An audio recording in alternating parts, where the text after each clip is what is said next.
Hello, everybody. I just realized I was muted. Nice. So, Gold Division, find me off of LCS. S10, I hardly know her versus literal team name. My name is Fleeing Panda, and casting tonight with me is Mr. Matt 2702. What's good? And it looks like Vitautus Didicius is chilling here as well, and you are really low. I'm gonna boost you up. Yeah, we were supposed to have Guy Fieri, but something came up. Thankfully, Vitalis offered his services. Nice too. What? He offered his services to me, if you know what I mean. Oh. You're also like either very far away from your microphone, or I don't know what the deal is, but you are very quiet on my end. You know what? Not Okay. You, Chris. Oh. Try this. Yeah, that's better. Alright, people. Alright, sick. So, before we get sidetracked too much, let's talk teams. Yes, so starting lineup for S10. Juiced by Daddy in the top lane. Jungler is Neil the Steel. Mudkip's the captain in the mid lane. ADC Freedom Penguin, and then Revan CE support. What do you guys think? So, playing against this team, their strength comes through their jungle bot. Like, those are their two strongest lanes. Top and mid sustained by their own. Like, Mudkips pretty much plays a lot of support mid laners. Juiced by Daddy will be able to kind of just be on an island and be able to do whatever he really wants. Whenever he wants, wherever he wants, because he's that capable. So I really think S10 as a team, if they play to their strengths of get Freedom Penguin ahead and get Neil the Steel doing Neil the Steel things.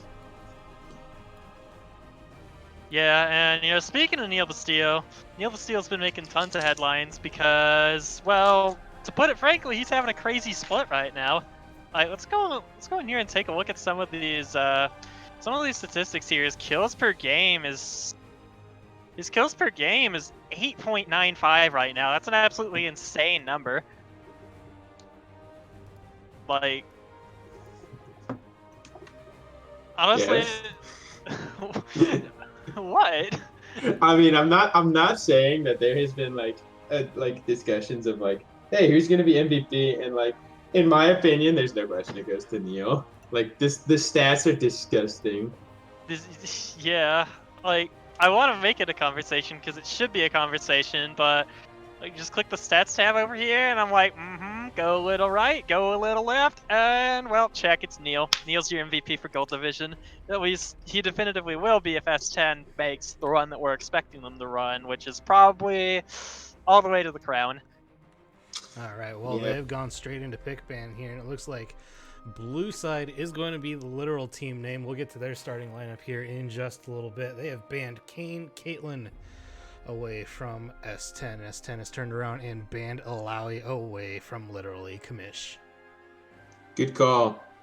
Kamish's Alawi pretty strong. To talk about the other ban, taking the Kane away from Neil the Steel is also very strong, and taking away Freedom Penguin's Caitlyn is very strong. S10 responds with the MF ban, which I like because literally Stewart has played that a lot. And an immediate Trundle ban here, taking away more things from Neil. Yeah, so the thing, I really like prioritizing Neil's pool, but the issue is Neil's pool has finally gotten to the point where you can't just ban him. Because one of the strats that seemed to work earlier in the season was triple banning Neil, but now that he has Trundle added into his pool and a couple of other options, not so viable anymore. So you kind of got to pick and choose, and you really got to kind of finagle with the draft in order to have your jungler sitting in a spot where he can even survive against Neil. And even then, you have to ask yourself the question, do you want to prioritize a good jungle matchup in the draft? Because the way Neil's playing right now, you might just be better off investing your resources in somewhere where you can actually exploit, any skill differential that you might see. But Neil's just insane. So is it worth it? Like, do you bite the bullet? I don't know. Well, it looks like they have elected to pick a set for literal team name, Talon being the last band, and Warwick picked up here for Neil the Steel, or perhaps top lane. Yeah, I really think one of Neil's comfort picks, and one of the things that made him stand out, and one of his I guess staple picks is Warwick. As for the set, I really think sets is gonna go to literally Garrett. I think it's gonna be a jungle set, and that's kind of where they've been, and they found some of the success there. They've been running Garrett in the jungle lately? Yeah. Yeah, they switched it up. They did switch it up. Because there's been a lot of bans towards literally Mike in the jungle because he has such a small jungle pool, like a Mumu, Sejuani, and then put him on stuff he's uncomfortable with, and he kind of makes sense. But in terms for the Warwick, I feel like the Warwick in general is a really solid comfort pick for Neil. Got good early game presence. You're gonna have to tone that down, homeboy. But anyway, he's got Warwick. He has really strong early game, transitions to the mid game really well, got good gank sidewall with the ultimate. You don't really play the game that much pre-6 because someone has to kind of just walk up and give you free kills, but if they do that, Weedwick's going to take him and run with them. And when you hit 6, you can actually kind of start forcing the envelope into a lot of lanes, throwing that infinite duress at things, making a lot of things happen. And if there's any jungle matchup I'd want into the Warwick, it's probably going to be that O-off, and I'm not sure if Garrett actually has that in his pool right now. Well, bot lane's picked up for both sides. It is Sivir Thresh for S10 and Jin Leona for the literal team name. Rise band away here, and now a Mordekaiser ban. And the Rise ban from S10 is not something I'm surprised to see either. Literally Nate kind of the kingpin, the chief carry for the side of literal team name, and a lot of this draft is looked at mitigating some of his effectiveness. The Talon allows him so much individual autonomy to assassinate people. I wouldn't say it really allows you to carry the game solo per se, but in keeping someone like Freedom Penguin, their star 80 carry safe, that's definitely going to be a huge help. And the Rise, oh lord. If you can't end games cleanly, then you're always going to have to deal with Rise hitting around levels 15 to 18, and it's just a very solid ban, and Nate's comfortable on it, so it makes a lot of sense. Alright, well, they have decided to blind pick a Syndra into it, and we see Akali picked up here. Akali is probably your top laner. It looks like Set might actually be the jungler, as Teemo and Darius have both been banned as well. And here's an Ahri pickup. I don't think literally Nate has gotten Ahri in a while. The last time I remember seeing that pick was against... Maybe 2 weeks ago? Maybe? Was that against HOTS again? It might have been against HOTS. It was! Ahri versus Lulu, versus Hoagie's Lulu in the mid lane. I remember that match. Yeah, it looks like this is just going to be a game of comfort picks. Literally Garrett on Set. Literally Mike on Leona, literally Kamish on Akali, Nate on that, Neil the Steel on Warwick, Revan on the Thresh, and then I'll have to see. I think that's a Cho'Gath top with Syndra mid for. I'd assume so. I don't know if Mudkips. I don't really know if Mudkips has played high DPS mid laners like that.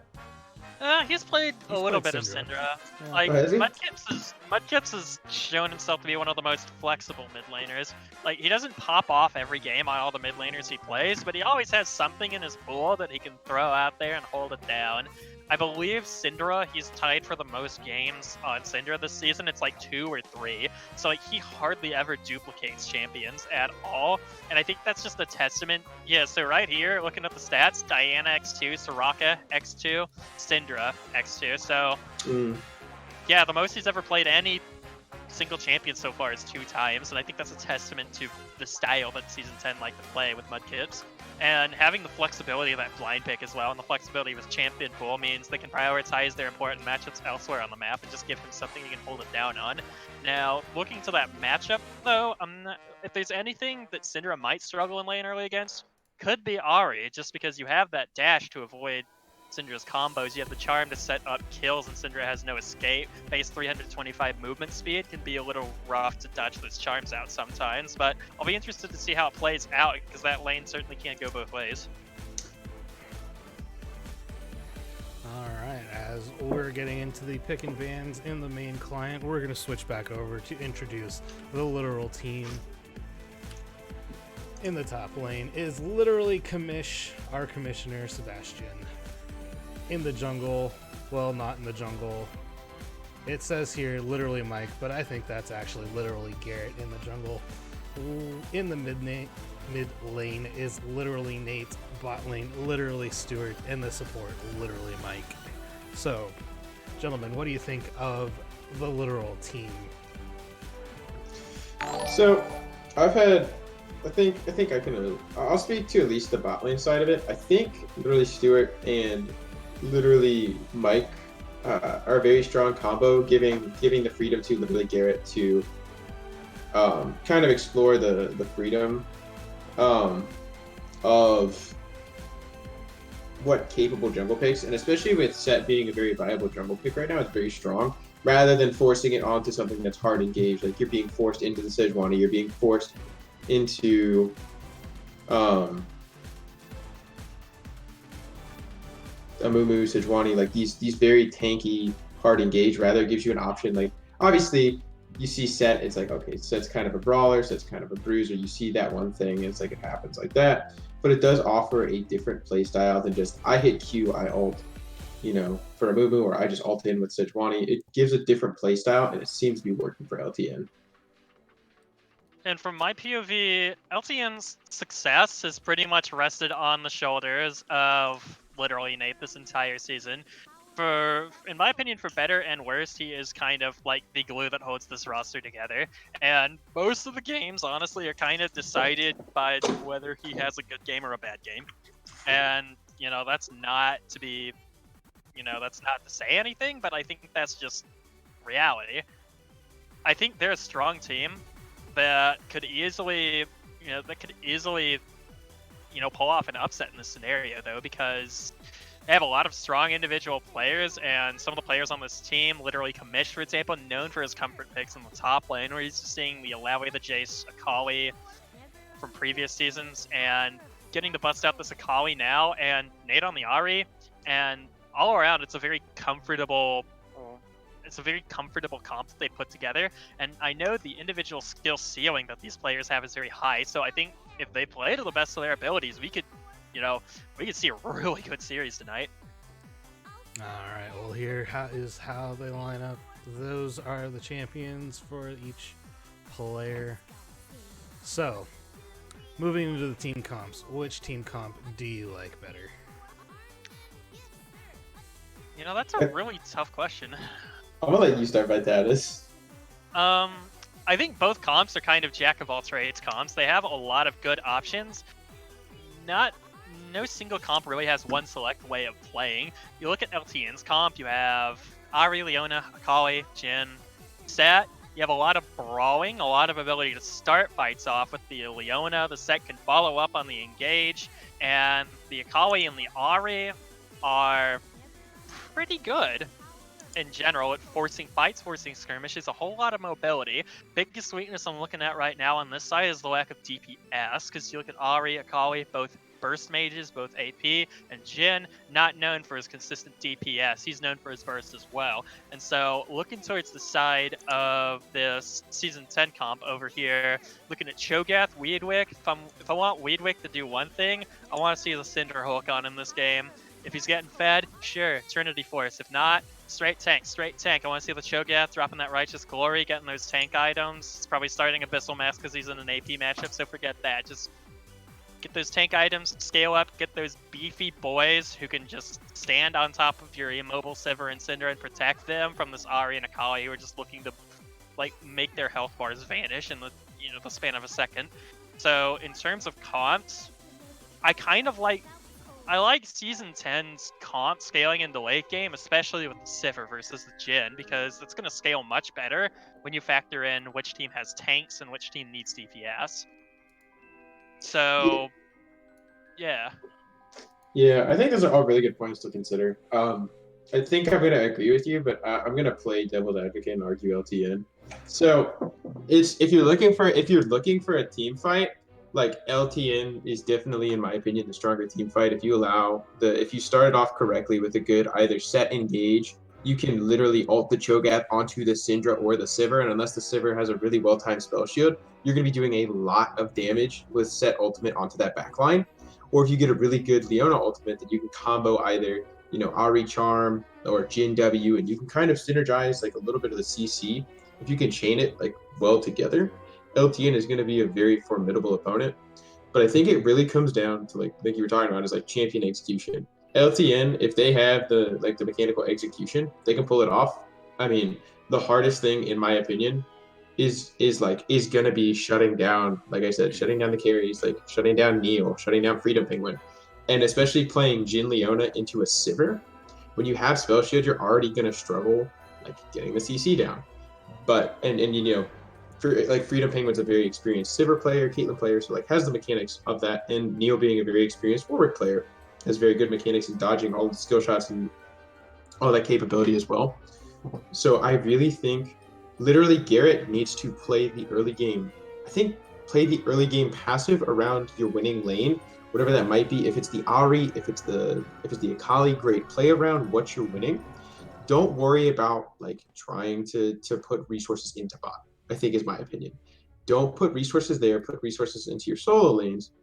Try and get the win over the Syndra or the Cho'Gath, and then when it comes to team fighting, just if you're set, you have to grab Cho'Gath and look for the backliners. I think if that is possible at all, you have a much better chance to like shut them down. Yeah, I think that's all very true. And one of the biggest points I want to touch on from that is something that's great to talk about is the team fighting and the pick potential throughout the mid game. Because I would agree with you, literal team name have the better team fight in the mid game. You hit late game, like I said, Cho'Gath, Weedwick, you got beefy boys, you have Thresh Lantern to help reposition in team fights, pardon me. But that comp just has so many options going into late game, and I just think LTN is going to have trouble answering that scaling. But looking at their pick potential with the Akali and the Ari, any of those carries step out of line, it's bad news bears for them, simply put. They're just going to get blown up. And when you look at the mid game before the front line gets those tank items, before you get the Banshee's Veil on Cinder or Asanya's, or you look at Sivir, you get a Guardian Angel or a Mercurial Scimitar or something like that, before you start picking up items that actually allow them to counter the options that literal team name has. I think that comp can really break open the mid game. And speaking of breaking open, a lot of this power is going to come from the solo lanes. The Akali able to bully out the Cho'Gath in the matchup once she starts scaling, getting levels in that queue, and the Ari with a lot of options onto the Syndra, who very smartly took Cleanse to try and just hold it down, and so she doesn't get caught by the charms. Yeah, you want to do the good old PMA LCS pause at 10? Oh yeah. You see, Hey, even if PMA LCS stops pausing, we pause at 10, so it's always going to be pause Neo Alpha. Hey yo, Panda, what are your thoughts of the comps? Oh, okay. Swag. You pause at 10, my dude? I am, in fact, pause at 10. Right, you get the countdown.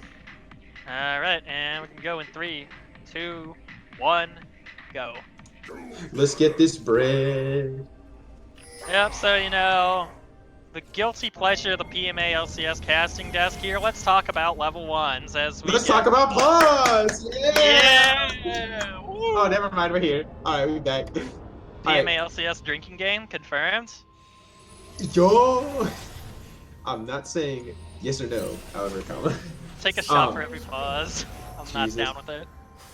Oh, it looks like season 10 might actually be looking for an invade. They're looking for the invade because this is certainly not 5 point.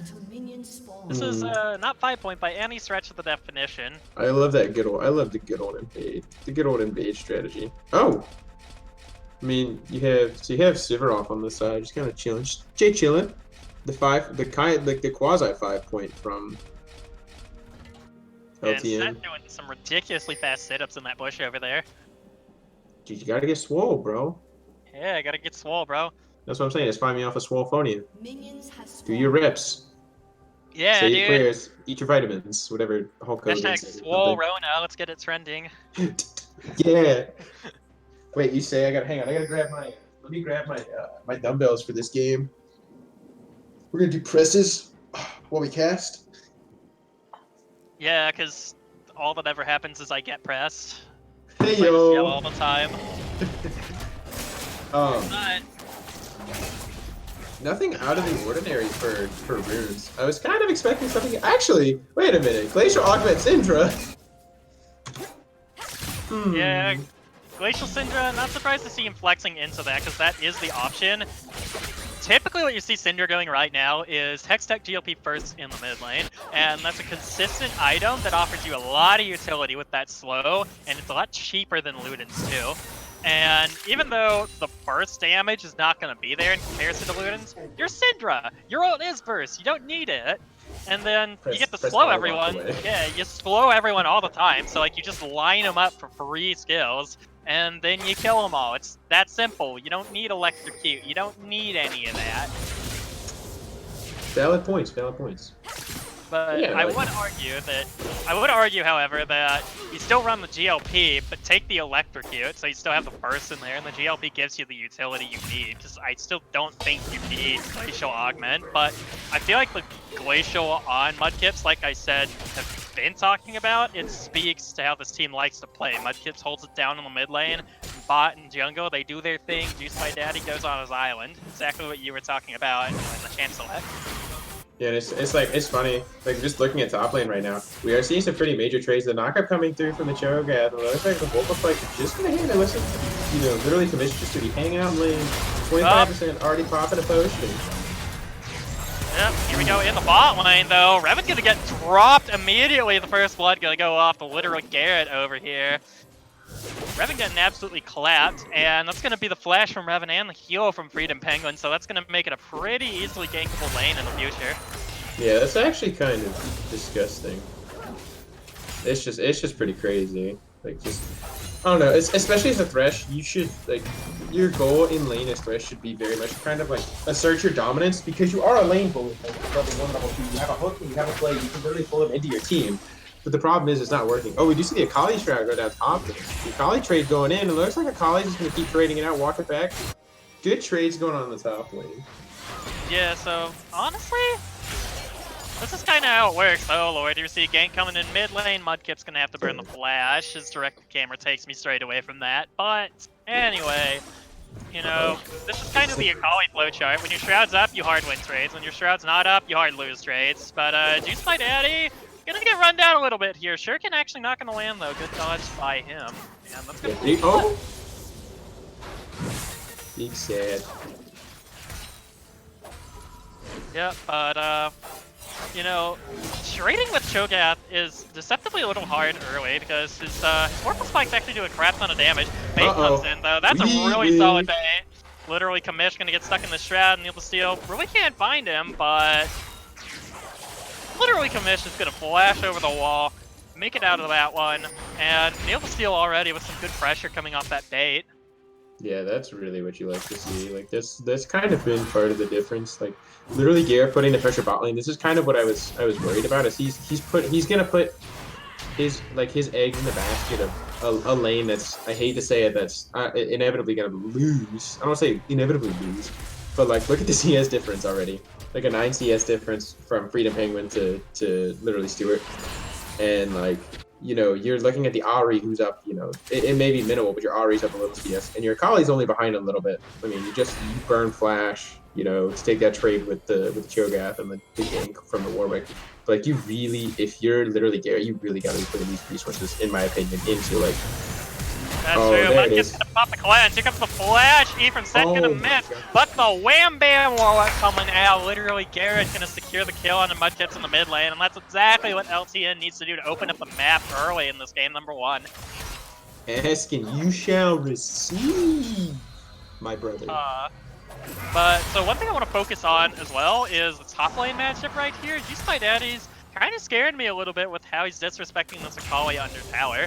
And as we talked about earlier, Akali with Shroud up wins all trades. Akali with Shroud down loses all trades. That's kind of how it goes. And, you know, he's done a very good job of working with the wave, punishing literally Kamish for disrespecting his Vorpal spikes earlier. But you don't want to give that up, especially because Akali's something that's going to spike a lot earlier than Cho'Gath. Cho'Gath has nothing to live for. He's just going to become a beefcake bruiser. You don't need to kill this Akali once in order to win the game. That is not your win con. But this level advantage is pretty big. Yeah, literally Kamish getting traded on.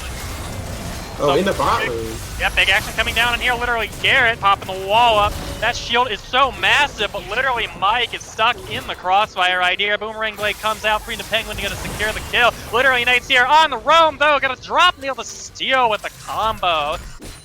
That QE combo from Mudkip's not gonna be quite fast enough to stop that.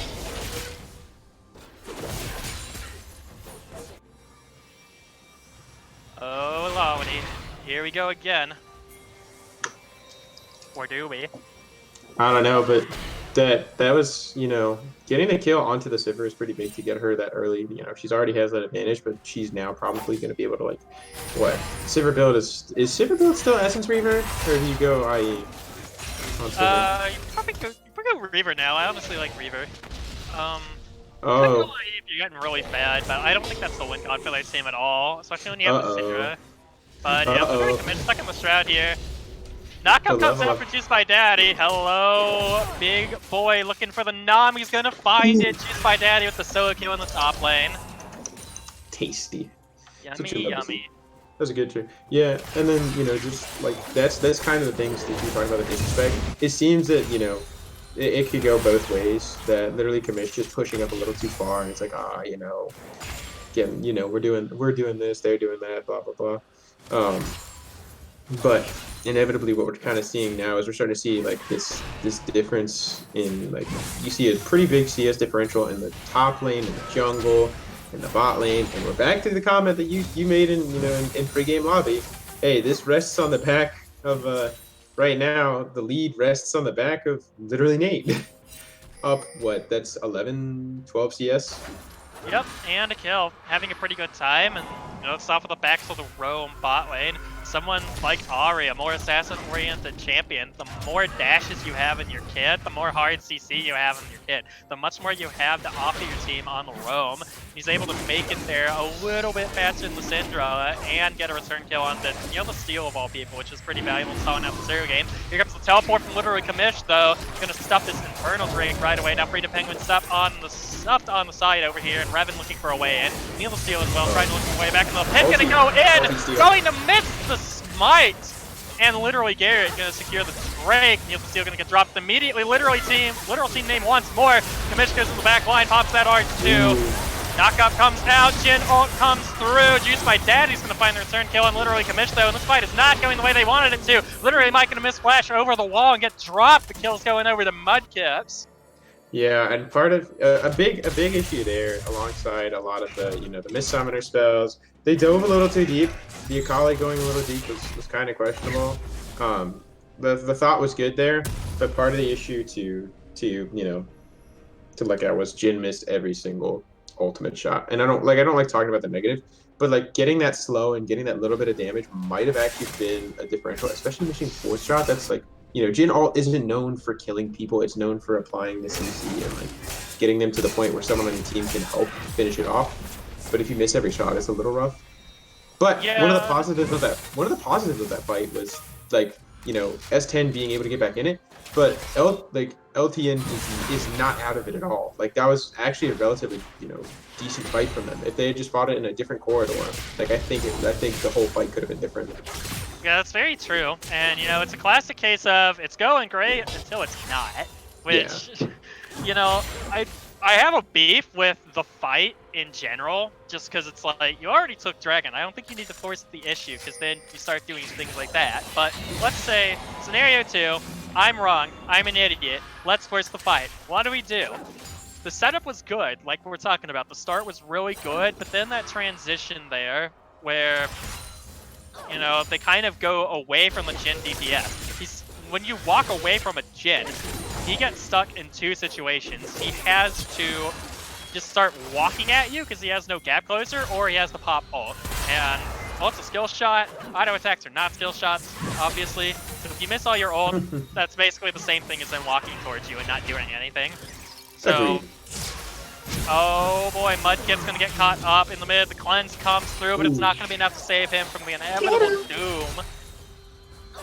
Yeah, this game is currently riding on the back of, you know, literally like the support capabilities of literally Garrett and you know, your mid laner literally Nate. But not to disclude the damage that, you know, the Jhin has done, but to just kind of look at gold differential and kind of give everyone an idea. Juiced by Daddy is up about. Oh, he stole the blue.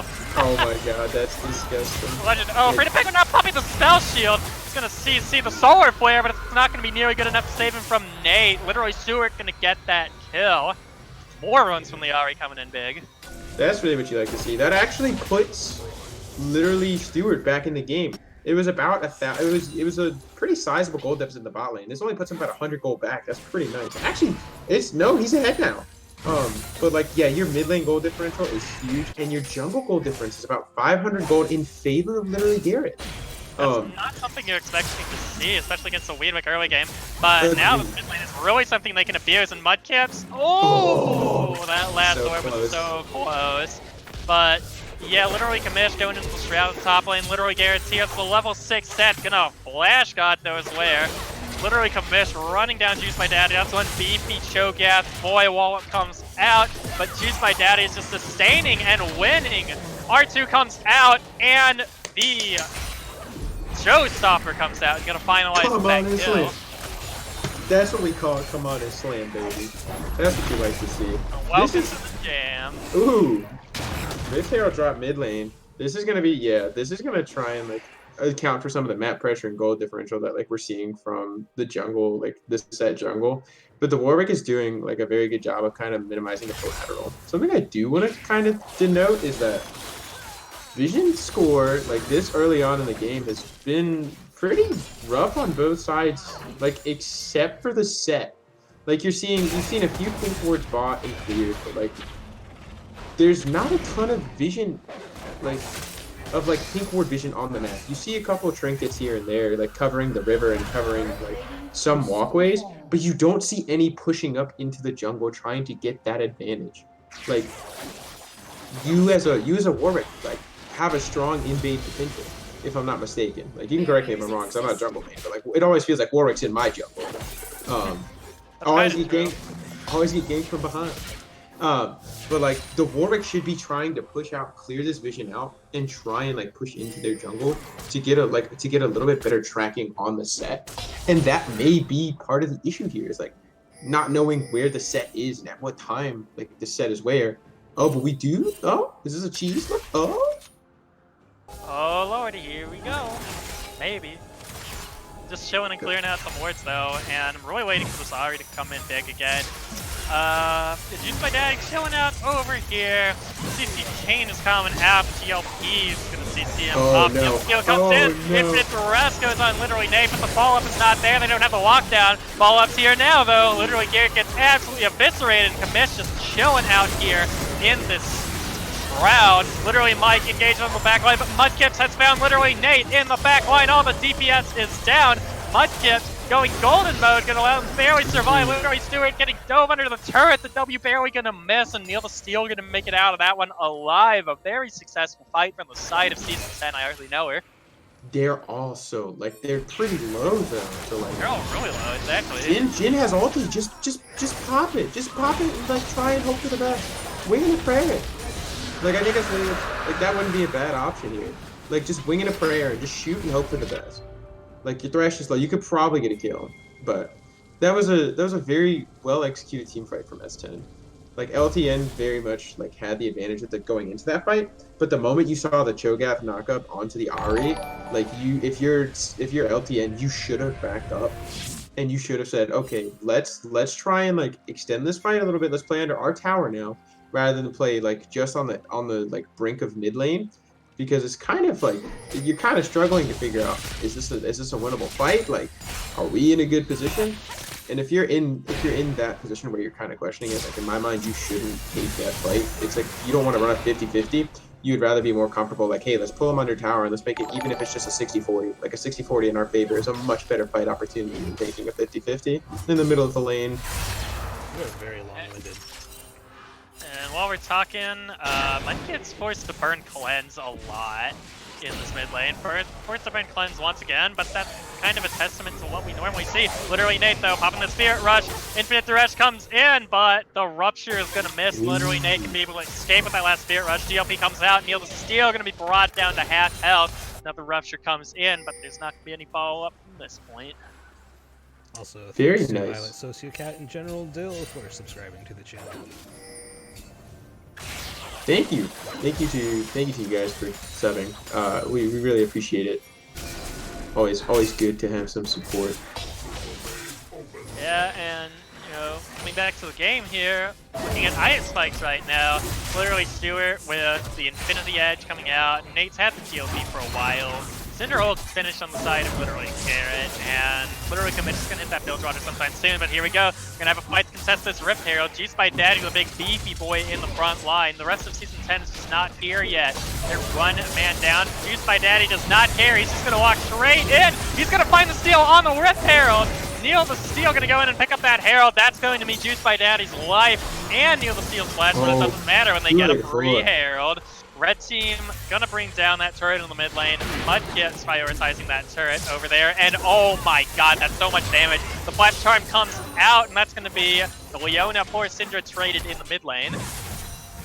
Yeah, and then going bot side, there was a really good hook by Revan, or Revan, I don't particularly know how to pronounce it. Really good hook, forcing the Jhin to flash, and really creating that good pressure, allowing Freedom Penguin to get the tower. Just secure the tower now. And going back to items like you were talking about, the Cho'Gath gets the Abyssal Mask, like we talked about in pregame as well. Like to itemize specifically against literally Kamish and literally Nate. So that's pretty strong. Like that Cho'Gath is going to be very tough to kill. And what's important there is Season 10 denied the Rift Herald from the side of literal team name. Neil the Steel even got the Rift Herald and got out, and they got 2 towers. That's the biggest catastrophe possible for literal team names, short of getting team wiped at Rift Herald. I can't think of anything worse. Agreed. Like I don't particularly think there is anything that is arguably worse than that.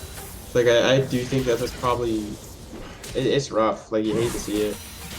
In good old PMA LCS match, you hate to see it. You do in fact hate to see it, but literally Kamish gonna come in with this Gunblade over here, and now we're seeing some rotatos happening. Literally Mike and literally Stewart going to the top lane to answer Freedom Penguin and Revan.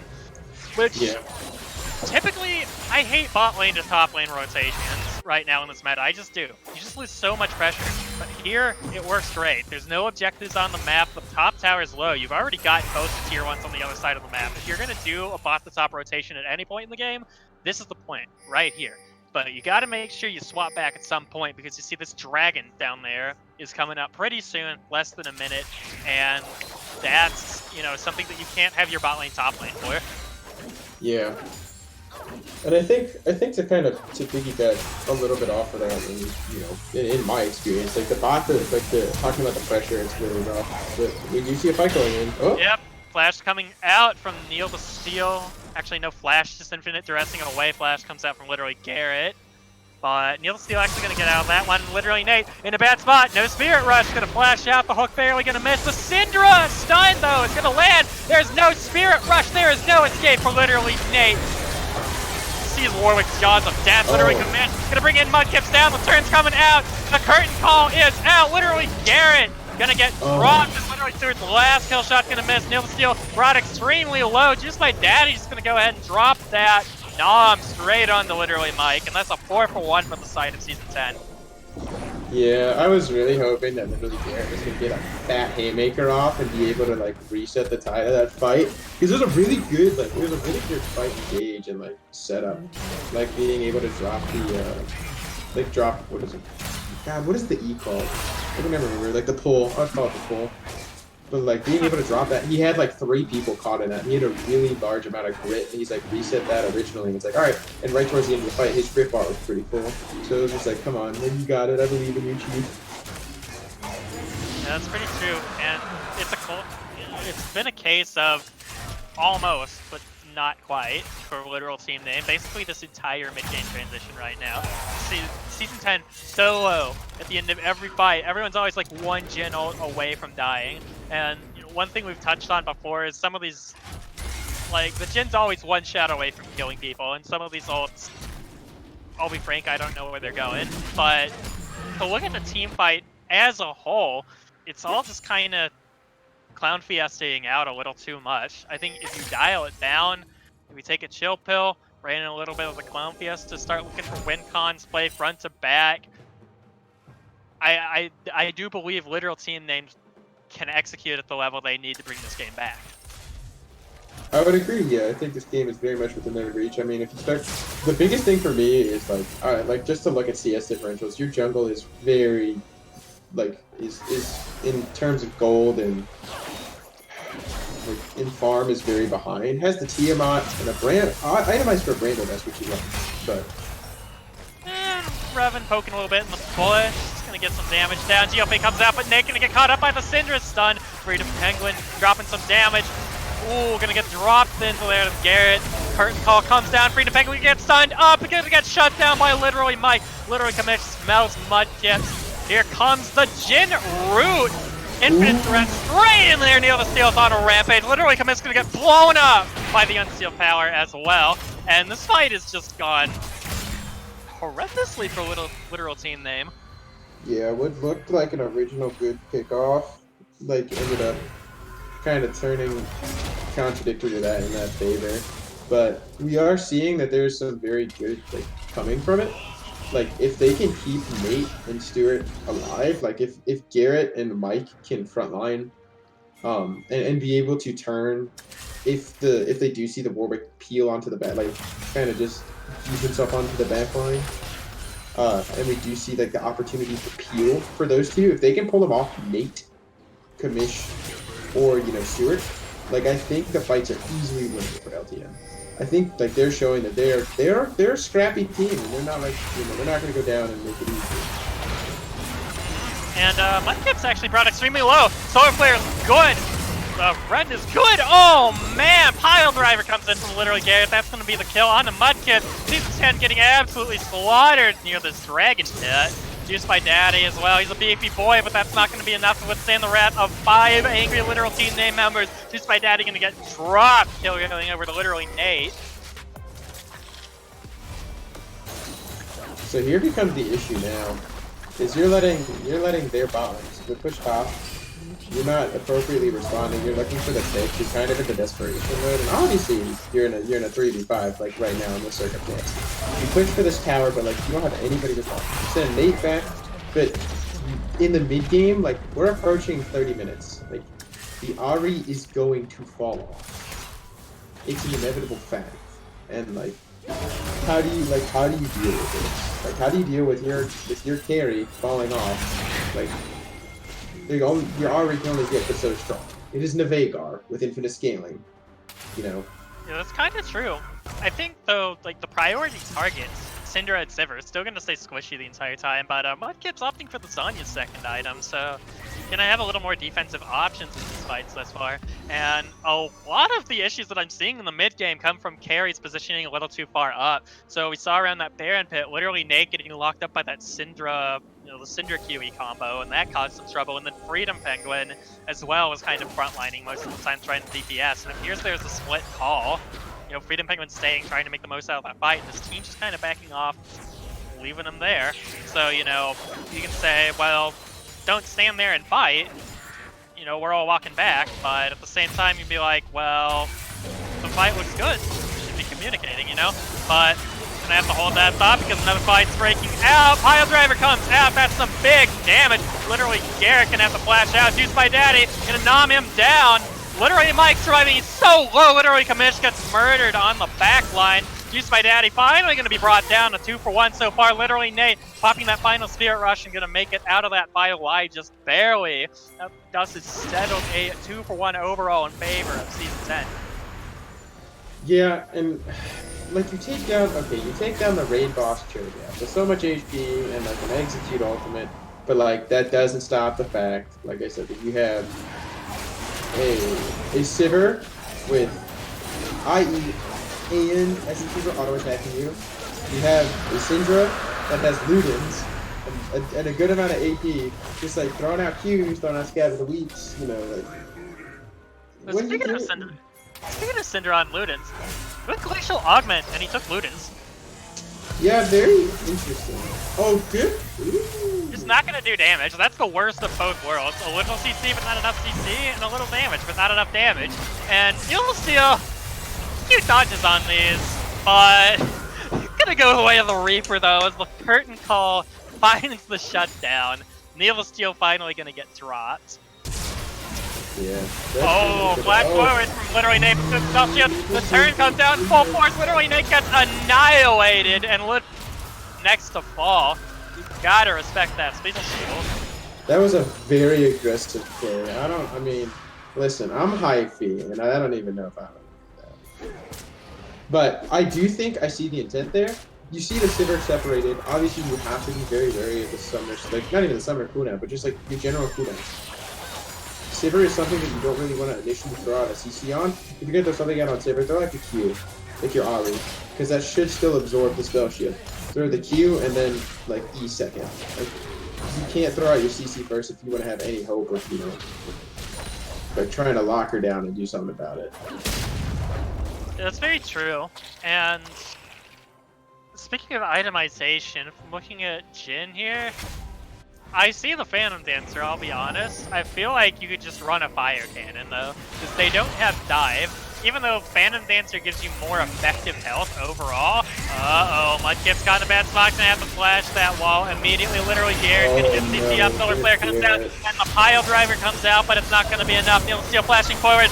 Interrupt canceled by the Charm. Literally Kamish in the back line. He finds Freedom Penguin. That's the kill they need. Literally Nate Spear rushing forward and to the side. Literally Kamish has the double kill in the back line as Mudkip's gonna get brought down. 2 for 2 so far. Juice by Daddy on the hunt for literally Nate on the side here. Gonna finally get dropped. It's a double kill for Juice by Daddy, and Neil Steel and Revan have successfully disengaged on the right hand side. Literally Kamish and literally Stewart forced to run with their tail tucked in between their legs now. And this is one angry Weedwick. He's running fast, but I think they're going to be able to make it out. Literally Kamish goes on the Shroud looking for more. Oh, Literally no. Kamish brought Stow over. Silence comes out. That's going to be the end of Literally Kamish's live. I saw it, yeah, it was a good thought there. It was a good look, like being maybe like, okay, maybe I can burst out this Warwick, but like, Warwick, especially with Q and you're fighting near a minion wave, Warwick can just Q and I think deal off minions, which is pretty nutty. Yep, but anyway, you know, back to that point with the Phantom Dancer I was making, I prefer a Fire Cannon in this situation, because like I said, even though Phantom Dancer is more effective hit points, Phantom Dancer is good when they have Assassins, when they have Dive. Phantom Dancer is the anti-dive item. Fire Cannon is still a bit of a defensive item. It's less defense overall, because it doesn't protect you from dive. But when you're fighting front-to-back fights, Fire Cannon is so much more DPS, because it gives you more effective range, so you can kite around the fight better at high range. Stay away from those beefcakes on the front line. And like I said, it's more effective DPS in general, because it just has more damage than Phantom Dancer. So flat, bro. I dig it. You hate to see it. But anyway, I don't think it matters that much in the grand scheme of things, but it would help. Neil Steel gonna get locked up here. Caught out around Dragon. Solar Flare comes through. The CC chain's good. Mudkip though, that's so much damage on the side. Literally Kamish is found and forces them to go golden mode. DP comes in on Thrush Lancers though. Mudkip's gonna get dropped. Literally Kamish with the kill. Hook is good from Revan, and Juice by Daddy gonna bring him down. And actually kill goes over to Neil the Steel, but a 3 for 1 for the side of Season 10. I hardly know her. That's gonna be the Q they need to go straight onto this Baron. I think after Baron, you just push mid, and like I think this game is you know, fairly close to over. I do like the item. I do like the late itemization from the Jins to get the executioners, and I do like the early Bramble from the set. But like, it's just not enough. You even have Morellos on the Akali. It's just not enough to stop the Warwick healing. You know, it's like You can't stop the Warwick. You can't stop the Cho'Gath. Like you need tank shred to like deal with the Cho'Gath. Yeah, exactly. And you need to make sure that you can peel like front to back effectively because you're just like you're letting your front line go in and the Warwicks are sitting on the side like, hey, I'm still relevant. And then Warwick just holds in and then just murders everybody. It's too much respect. It's too much front-to-back style of DPS when the other team excels front-to-back. You want to buy the items that are going to enable you to kite around that and make it happen. And I don't think these are it. So like the GLP, I love it. The GLP is a little more viable than the electric build. If you're going hard carry, I might have recommended the Ludens, but this is a team setting I think it happened. A massive Cinder Sun comes through and the fight starting up. Literally Garrett gets demolished on the front line immediately. Literally Mike gonna get dropped as well. Return kill going on to Neil the Steel as these front lines are melting rapidly. Freedom Penguin so low. Hook comes in from Revan, gonna get flashed away from literally Stewart. They're literally Nate so low on the side. Looks like they've stopped the dragon so far. It's gonna reset. Literally Nate forces Zanya's though, and the Syndra Orb is gonna find the final kill. Literally Kamish though goes out of the shroud. He's looking for the backline damage. There he comes in with the shuriken. The shutdown comes out. Some fancy footwork from literally Kamish. Gives a breath of life for the side of literal team name, but I do not think it's going to be enough to stop this. Dragon Cho'Gath still has that Nom up. Not much they can do about this one. Literally Kamish getting zoned off in the backline by Mudkits. He has no ult. He has no perfect execution. There's nothing he can do, and that is going to be the Ocean Soul for the side of Season 10. There has been very good neutral objective control on the side of Season 10, and like we're like you're really seeing the effects of it now. Getting 3 Ocean Drakes. Yep, and now we have officially reached the stage that I talked about in Champ Select. Cho is now officially Big Daddy status, Abyssal, Iceborne, Righteous Glory. Let's check it. Let's take a look at this health bar. 4,624 health points. Who is killing this man? The answer, nobody is killing this man. Where's the DPS? It's nowhere. And 15 stacks? Just my daddy's a madman. You can't stop this man. No, you can't, which is unfortunate. Like we're seeing. And part of the problem is your jungle, like if you're LTN, your jungle and your support are so far behind. Like they're both 2 levels down. It's pretty rough. So the thing I'd say, literal team names way back, dude. So this game is just been completely canceled out by this Ocean Soul. Because literal team name's only way to answer this is they kite it back, they play it patiently, then they get the counter engage on Leona ult, and then Akali and Ari pile that back line that's overextended too far to try and force the issue. You want to bait them into you, because you're not winning front to back anymore. But with that Ocean Soul, it's going to sustain them every time they deal damage. So that win con, gone. Doesn't exist. What did they do? The answer is, on paper, not much, exactly. But, you know, people make mistakes. This is League of Legends. This is reality. So I think there still is hope for them, but nearly 10k gold lead now coming from the side of Season 10. I hardly know her, and Ocean Soul. It's kind of hard. Yeah, it's kind of hard to stop the inevitable. And Necro Guy, I mean, yeah, Necro Guy in chat saying figures. The game Cho gets big, it's an Ocean or Mountain Soul. Yeah, exactly. Ocean Soul Cho'Gath is gonna heal off of all the damage he does. I don't know what you do at this point. And it's just the beginning of the end. Syndra is poking here, and one Hail Mary fight could be the miracle. Big pile driver into the back line, splits it up. Freedom Penguin though gonna mow him down immediately. Shutdown's gonna come out on Revan. Double kill going over to Freedom Penguin. Kamish has been brought down. That's one of their 2 aces in the hole right here. Neil the Steel diving under the dragon. Charm under the tower. I mean, Charm gonna land. Kill comes in. Neil the Steel going a little too deep. 3 for 2 so far for the side of Season 10. I hardly know. A curtain call comes out. That is a big show. You have no hope of dodging any of those, but he still survives all of them. Golden mode coming out, produced by Daddy. Literally Nate gonna find the kill. Freedom Penguin and Mudkits though onto this Nexus. That Sivir AoE is so big. The Syndra Orb's gonna find the kill on the literally Nate. Just stepping up a little too far. And that is gonna be the end. Probably of literal team names. You're literally Stewie. You're not out DPSing with Sivir at this point. There's just no hope left. And that's gonna be game 1. Going on the side of Season 10, I hardly know her. So I guess now is an appropriate time, and I'm gonna ask the question, but I think I know your answer. Here is Game 1 MVP. That's a tough question because I mean Oh, it's series MVP. we don't do Whoops. game one, so we don't do game one. We don't do per game MVP. We do a series MVP, but Ah, it's good to talk about it. Like, who was the best? I mean, let's just pick one person from each team to like just because everyone. I think this was a game that was played very well from both perspectives. But I want to at least give props and recognition to both sides. I think this is a really tough one. I think my MVP has got to be bot lane period because I like Revan's hooks. I really do. Mm-hmm. And he was having a pretty solid game. Freedom Penguin probably walked up and died a couple more times than he should have. But like Mm-hmm. overall, DPS is solid. Most damage in the game coming out from him, I believe. Actually, no. Most damage in the game was Nate on Ari, but most damage on his team coming out from Freedom Penguin. That's what you want to see. Playing a solid AD carry game. I really like Revan's performance on the Thresh game one, especially. That's something to note. That's going to be a pick that they have to play. That literal team name's going to have to play around next game. I think at the very least. So Yeah. my lock-in is the bot lane period, but literal team name, I'll let you pick yours. I mean, for LT, it's hard because I think Garrett had a pretty good game, but you look at the KDA of like if you want to use KDA as a fundamental stat, obviously literally Stewart had a pretty good game. Mm-hmm. Looking at damage, it's Nate. Like I think in the grand scheme of things, there's a few times everyone on LTN overstayed for a fight. That's And pretty true. And nobody's exempt from it. We're human, we make mistakes.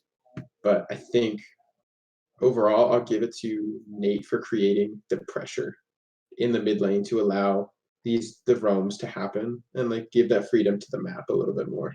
I think so too. And there's some very good moments, literally commish with the cool dragon play. It's kind of overshadowed by how the lane went in general, unfortunately for him, because flashy plays like that are MVP material if you can hold it down in the lane. And that unfortunately didn't necessarily happen for him, but I'm liking the stuff. I'm liking some of the mechanics I'm seeing. I think you just revisit the fundamentals a little, take a bit of a chill pill this game, just relax. It's going to be okay. And I think literal team name can look a whole like a new team going into this game. And it's not necessarily even that they have to look like a new team to win the series, because that game was kind of close for most of it. But if they were to do that, I think they would look like an entirely new team. All right, well, we're going to get set for game number 2, so stick around. We will be right back in just a second.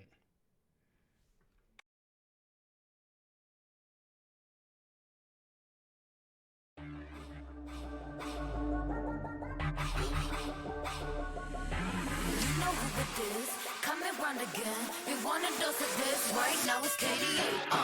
I'm a goddess with a blade. 소리처럼 내 이름 잊지 못하게 loud, loud, loud, loud. I could take you to the top. 절대 멈추지 못해. 내가 끝내주는 bad girl, girl, girl. And when I start to talk like that, oh, you know how to react. I'm a picture perfect face with the wild in my veins. You can hear it in my growl, growl, growl, growl. So keep your eyes on me now. 무엇을 보든 좋아할 거야. 다 할 수 없는 레벨. 나와 되길 원한 늘 확신해. We got it all in our hands now. So can you handle what we're all about? What's so tough? Let's get it, show you out. Can you feel the rush now? Ain't nobody bringing us down, down, down, down, down, down. They could try, but we gonna win the crown. You can go another round, round, round, round, round, round, round. Wish you luck, but you're not bringing us down. Go hard, till we get it, we go hard. We so in it, we pop stars. Only winning, winning now. Ain't nobody bringing us down, down, down, down. You ready for this? Let's go. See, 언제든지 내 모습 매직 단 한 번에 내가 잡아 절대 기죽지 않지. 펴펴 네가 뭘 알아? 견딜 수 없어 원해도 원하는 게 얼굴에 보여. I'm troubling you running it. I'm so cold. When I move that way, you gon' be so blown. I'm the realest in the game. Said I'm on fire with the blade. You're about to hit my name, ringing in your head like whoa. So keep your eyes on me now. 무엇을 보든 좋아할 거야. We so tough. Let's get it, show you out. Can you feel the rush?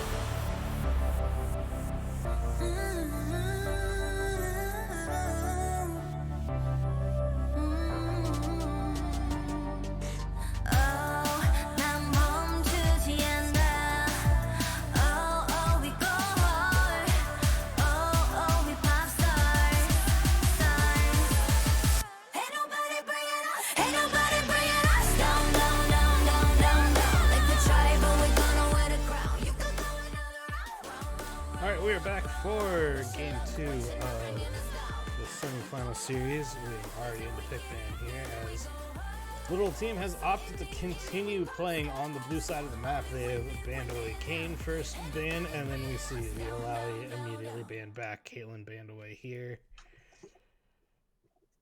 Yeah, Caitlyn being banned away because Freedom Penguin, that's no surprise. And the Kane has been basically a ban locked down on Neil the Steel because he's been known as a Kane main traditionally, but honestly, he hasn't played that much Kane this season, and Kane's in a pretty terrible spot right now. I just don't think, I'll be honest, if I was looking to change up one aspect of the draft from Game 1, it would have been the Kane ban. I'd prioritize something different, maybe the Weedwick ban, maybe even a Syndra ban, just to get John on something that's a little more uncomfortable, if you will. And Looks the like chokeout is something to look at too. Have opted to not change anything from game number 1. These are the same bans that they had. Shit, it's actually the very same pick ban so far. I don't know. I don't think Oh, they that's picked the Sivir. I was about to say I don't think that's the ticket, but the first pick Sivir could be the ticket though. That's a really nice takeaway from Freedom Penguin, especially. The question is where does Freedom Penguin go from here? Because the Caitlyn's always banned against it, let's be honest. But the Sivir is especially something that he's had a lot of success on, and with Aphelios being nerfed, that kind of cuts down on his effectiveness a little bit. I wouldn't be surprised to see him take the Aphelios again though. And even with that, I feel like Sivir is one of the few picks that does well into Aphelios, actually. It was a pretty decent matchup, but the Mordekaiser coming out for the side of Season 10, I really like that pick simply because it can be easily flexed between Juiced by Daddy and Mudcaps, no matter where they need it. And the Sejuani comes out, that's the Neil the Steel special. You love to see it. And to your point, I think with Aphelios being nerfed, you still opt to pick it up if you are S10, just because like the wave clear offered from Aphelios is still pretty disgusting regardless of the nerfs. Yeah, I think you opt for the Aphelios too, but the Syndra and the Leona are going to go ahead and be locked in from literal team name. I'm not sure I like this approach. The blind pick mid and the blind pick support, when they could easily just answer with their own jungle matchup or like literally anything. And I know Nate wanting to take the Syndra away from Mudkits is pretty big, but go through the list. Mudkits will play whatever he needs to. He doesn't care. I don't know what the sense is here, and especially because the Ahri, it's much more effective for him to be able to start making plays. Syndra going to be cut down on a lot of mobility. Like Mordekaiser's going to flash in and alter, or Sejuani's just going to come in and hit her with the Glacial Prison. Thresh can hook her. They have so many options to sort of mess with the Syndra's, comfort in this game. So I really don't know what the point of that was. Yeah, it's a little bit. I like it as the takeaway option, but I think my fear is there's still plenty of things that are open. Like there's plenty of counters to Syndra, and it really limits your capabilities of like what you can play. And it looks like S10 leaves up the Akali, and they kind of want to. It looks like they're trying to bait literally commission to picking the Akali, to be honest. Yeah, almost. And if they do that, they could easily just pick the AD carry here and then flex their oh, why are you picking the mid? Why are you picking the I'm gonna go LS. I'm gonna go LS for a moment here. Why do you pick the mid here? I know it's into Syndra, first of all, but why? Just why? Just pick Freedom Penguin the ADC. It's probably gonna be Aphelios. Like if it's not Aphelios, I don't know. Eat a shoe. Yeah, I'll literally eat my shorts, bro. If it's not Aphelios, tune in to me live, eating my shorts. But hold the pick from Mudkips so he can see what he's playing against. They've cut down on so many of Freedom Penguin's options. What? You need even on a comfort pick. Is that Orange Jungle? That is. I think that is Orange Jungle. That's Garrett loves Orin. Literally, Garrett loves Orin so much. Not surprised to see it coming out here. And with the Leona Orin, that's a much more beefy front line. But Kaisa, well, looks like you get to tune in and watch me eat my shorts, boys, because Kaisa coming out. I mean, don't- Interesting. there go the shorts boys, but I literally want to go back and do my own stream on my own channel and just LS this draft from start to finish so bad. I really do. I don't know what's going on. I really don't. But somehow, both of these comps still look really good. What is going on? What do I do here? Oh, this is gonna be. We're gonna have another scrappy scrap like game. Like it's Oh, gonna be you already know it. Giga scrap. Like you have so many engage ultimates with like Sivir, Leona, Horn. Like you have pick potential with the Syndra, just like press R and literally blow up the Diana, the Kaisa. Like as long as you keep the Mordekaiser off your backline, you are fine. Yeah, but let's talk Fiora here for a sec. That's not a pick we see come out a lot in PMA LCS, especially in the yellow division, or rather the gold division. I'm excited though to see the Fiora here in the hands of literally Kamish, and especially until this Mordekaiser matchup in the top lane, that's going to be something that he can perhaps really take control of. So And interaction question for you, because I don't know how this works. I don't know if you know. If you riposte when Mordekaiser ults, it stops it. it does negate stop it? It does negate it, but that's a very tough timing to hit because it comes out frame. Like the ult goes in on you like the first frame it comes out, despite the animation. So it's a raw predict. There's no reaction. What I'm thinking is more practical is you riposte the claw.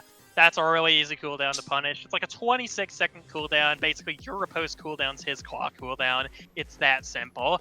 And on top of that, you get the CC, the hard CC return lock, back onto the Mordekaiser, and it prevents you from getting drug in. You get to position how you want so you can proc those vitals.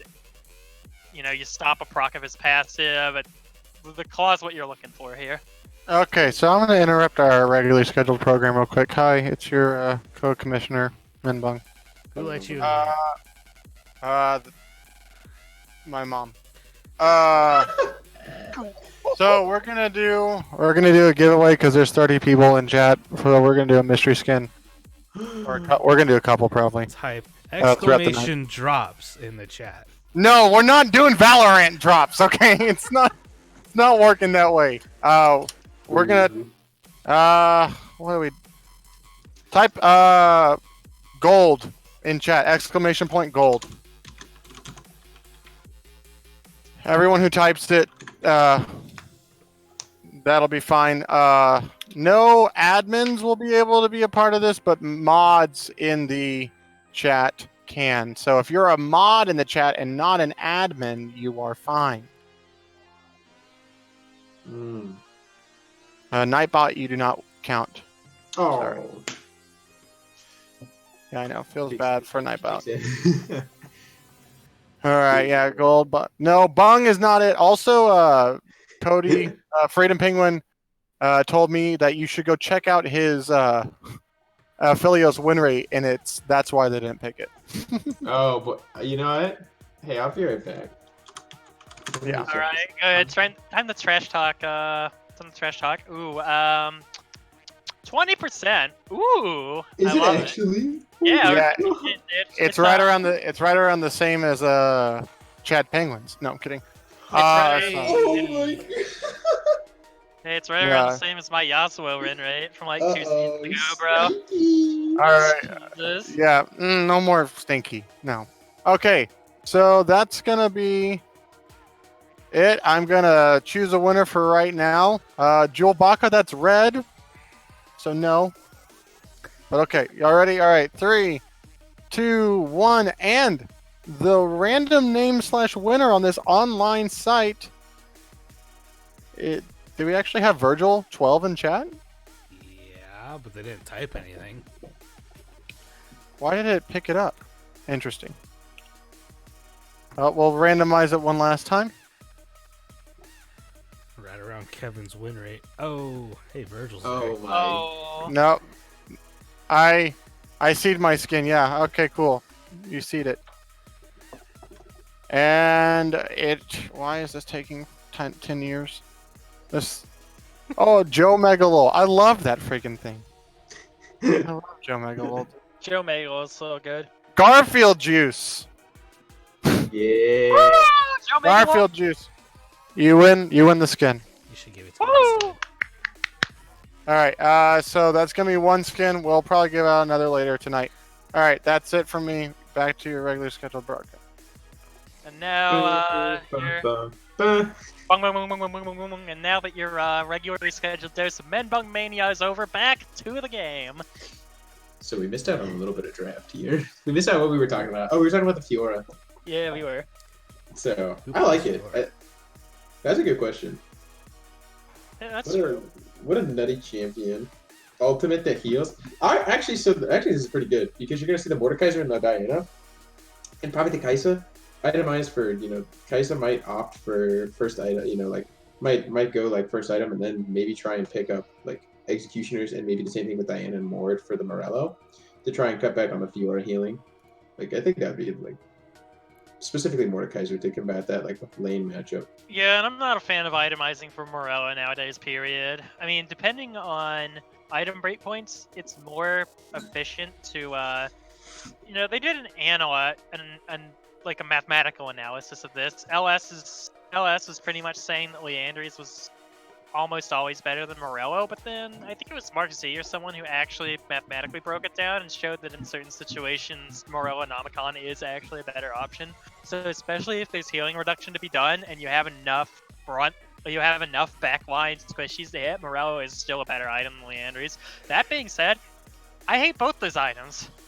I'm a Deathcap second boy or I'm a Zanya's second boy. There's no middle ground with me. Deathcap, Zanya's.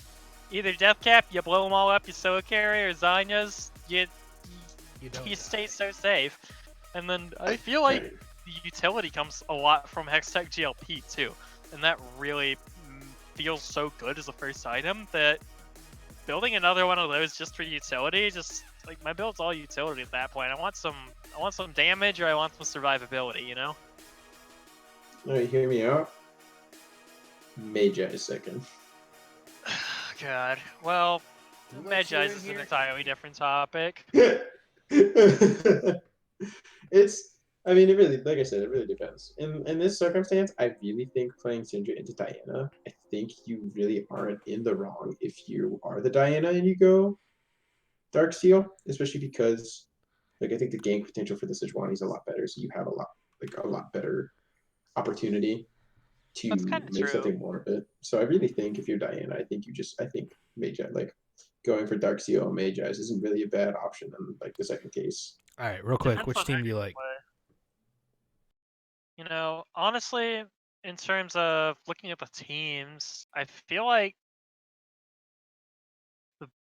honestly though, let's talk who we want to win. Well, that seems kind of bad. Who do we think's gonna win based upon these comps? I'm gonna say LTN. I think it comes down to team fight execution, and like the biggest thing you have to be wary of is the Diana ultimate. Yeah, that's true. I really do like their options in their comp a lot. I think overall their comp is slightly better. They have good lane matchups. Syndra can pressure out Diana early. That's going to be a lot of free gank setups for that Sejuani in the future, but at least pre-6, that lets the Ornn play around a lot. And if Ornn comes to answer, it's nice. Fiora should be hard winning that top lane matchup. Sivir Leona, going to be very comfortable against Kaisa and Thresh, especially because Kaisa is a much shorter range AD carry. And Necroguy11 saying in chat this time LTN has the easier to execute comp. I would probably agree with that a little bit.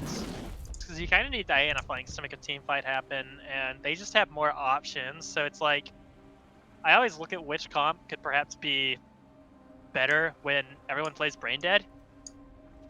Like, that sounds kind of messed up, but I think it works. I think LTN's comp works very well when you play Brain Dead, and it works well when you play to a high level as well.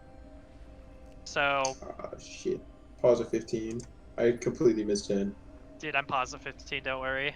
I missed it too, I'm way ahead of you. You got that big brain. You got that big brain age.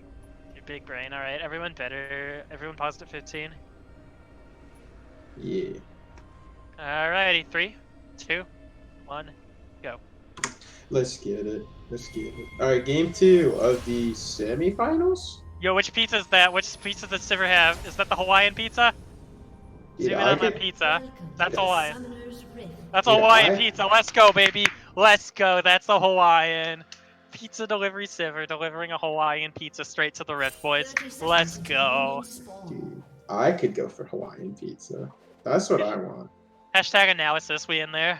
That's what everyone really wanted to know. Yeah, the skin analysis. Oh my god. the skin analysis, if you will. The way up. But so we're talking about that mid lane itemization. The Doran's ring coming out here. I like the Doran's ring choice because you can flex into multiple Doran's rings and it makes you a pretty beefy Diana. And so then at that point, you can just kind of run at the Syndra, and she can't really do that much to you. She can't burst you, and she can't poke you down if you just dodge all her abilities because they're skill shots. And yeah, it is true. It's tough to dodge Syndra Q, and she has the range. What do? Well, you have like 2 Doran's rings. You get mana back for killing every minion. Just farm with Q. It's that easy. Yeah. So. We don't see it. We do see the Conqueror more top. Like I'm pretty sure that's normal now. I always used to think it wasn't. But the champion's just done. Oh, this is not the level 1 you want if you're the Mordekaiser. Literally commish as well. Great job respecting the trading window. Trading with him, getting some great damage in with that lunge level 1, and respecting the Mordekaiser passive to back off too. That's some really good stuff. Like, in general, I like this because I can already tell he has a general idea of how this lane should be played just by looking at that level 1. Yeah, like, literally Commission just slapping him up. A literal wet noodle fight, just slapping him up. Like, It is a literal wet noodle fight. Hero actually does damage, so it's not really bad. Yeah, I was liking what I was seeing, but you gotta especially watch the range on Mordekaiser's abilities, and his passive. That's a really good trade though. Mordekaiser, you can see it right now, does not really have that many options into Fiora. It's just kind of getting bullied out of lane, and Necker Guy's saying some lucky vitals. Yeah, I wouldn't say they're extraordinary, but those are pretty good vitals to look for. And Juiced by Daddy not necessarily playing the best job of the vitals minigame, because like it sucks when you get a vital right next to her, but also when you see that, you just gotta back off a little bit and respect it so you don't get lunched on. And yeah, literally Commish can just kind of walk up there. The Repose comes out, that's some good trading. The other Seal though, this is 3 minutes, you gotta keep that worded. Literally Commish with the flash. Gonna be answered by Juiced by Daddy. Neil Steele coming out with the first blood in the top lane. Remember, kids, always ward your bushes before 245, or that's what happens to you. Big sad. Good trade in the mid lane now. Popping the Q and then the scatter the weak to stun up. Get about, we'll say 75% damage thing, approximately. But we do see the Fiora TP back, so top side is going to be probably highly looked at by Neil Steele. And looking at the invade, looking for the blue buff, looking for the top side jungle. Do what they can, and we do see literally Garrett looking for this Scuttle Crab. Yeah, and Scuttle's going to be answered on both sides of the map, and that's kind of what you want to see, but being able to steal with the tempo advantage right now, up 2 camps and clearing out literally Garrett's jungle.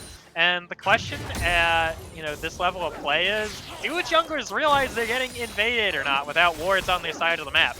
And if the answer is yes, it's fine. If the answer is no, then they'll just walk into their other side of the map and lose so much tempo that it's unbelievable. Right now, though, Garrett chilling around bot side. Neil is still getting free reign in that top side jungle, but as long as Garrett goes in here and answers effectively by taking away this jungle, it's pretty okay. Overall, Neil Steel making higher tempo movement on the map, and literally Commish gonna get ganked up a second time in here, gonna get dropped and brought down.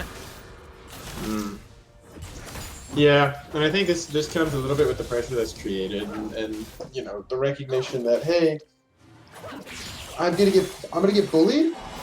Come up, gank me. Please gank me. It is the recognition. Please gank me. And traditionally, you don't gank for losing lanes. Traditionally, you don't. But when the lane that beats you has currently not placed a single ward on the map at all, and it's 5 minutes and 20 seconds into the game, and he's pushed past midway. Oh, what's going on? He's just gonna literally Garrett sewing up this dragon right here. Some big damage. Actually gonna get dropped by the Ocean Drake. That's hilarious. That's big sad. You hate to see it. And they're actually, oh, it's gonna reset. That's, oh, you hate to see it. They're actually not gonna try and finish it. They don't feel like risking it because they have no idea where Neil is. But also at the same time, like, Garrett just went through that jungle. Place a ward in there, something. You know he's not coming then. That has to be the world's biggest miscommunication. Like, yeah, it's rather unfortunate, and it's, you know, you really hate to see it, and we do see, you know. oh, tip of the Syndrome Orb coming through. Literally, Mike. Oh my God. Flash out immediately from Freedom Penguin. Literally, Mike flashing forward. Actually, not flashing forward. He's gonna die, but oh god, this dive getting turned around horrendously straight on their faces. Literally, Nate gonna be brought down as well. Freedom Penguin is gonna get dropped, however, so at least literally Nate takes some solace in the 1-for-1.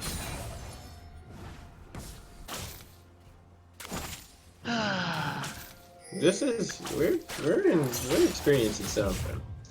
This is the. Yeah.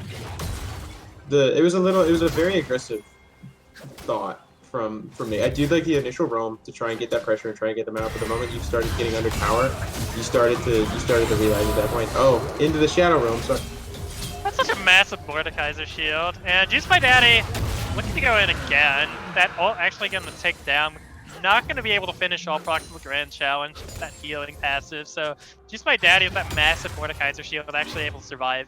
And that's kind of the thing with Fiora, is you actually need to pick your all-ins very smartly in order to truly punish this matchup. That's the one tough thing about it, is because Mordekaiser just death realms you, steals your stats, and unless you really know you can win, he pops a big shield on you, steals your stats and your health, and next thing you know, your all-in's been nullified.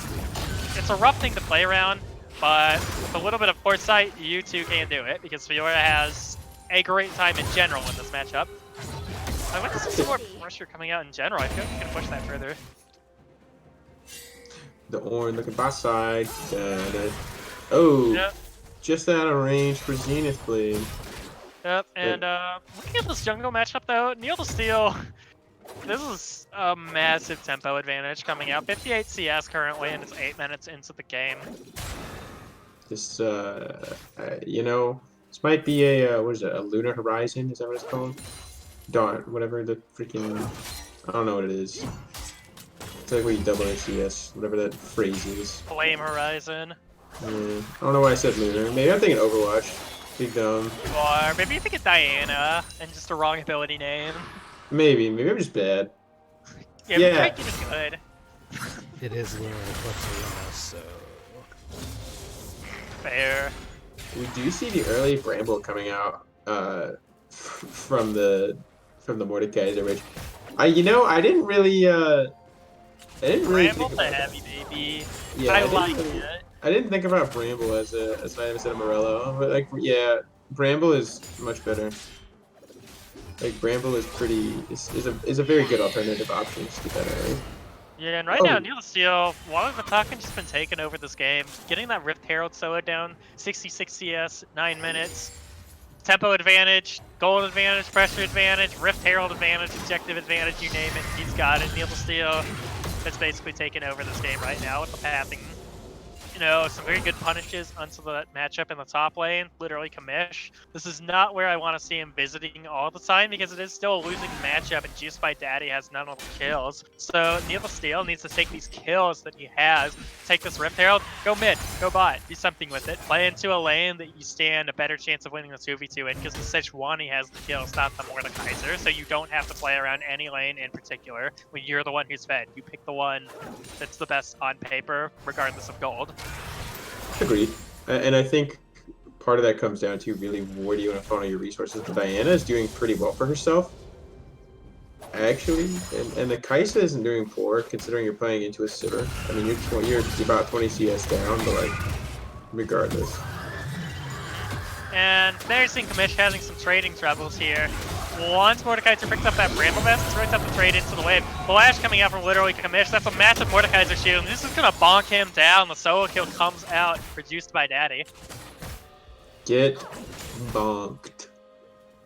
Yeah, that's the thing. Once Mordekaiser gets the Bramble Tabby, you can't just disrespect him and fight into the wave anymore. Revan coming through with the hook. Communications there. Spell shield's good. Healer Instinct comes out. Literally still it. Running away as fast as Silverlex from taking the kill's actually gonna come in. The turn is there. Revan gonna get dropped. Freedom Penguin trying to kite away from literally Mike and literally Garrett. Now Neil the Steel getting turned on. Being brought pretty low. The flash comes out. Freedom Penguin and Neil the Steel gonna survive that turn just barely, but you know, strange lack of focus in that fight in general. I think if you just prioritize literally Stewart a little bit more, you could have dropped him early, and that fight had no chance to go right from the side of Season 10.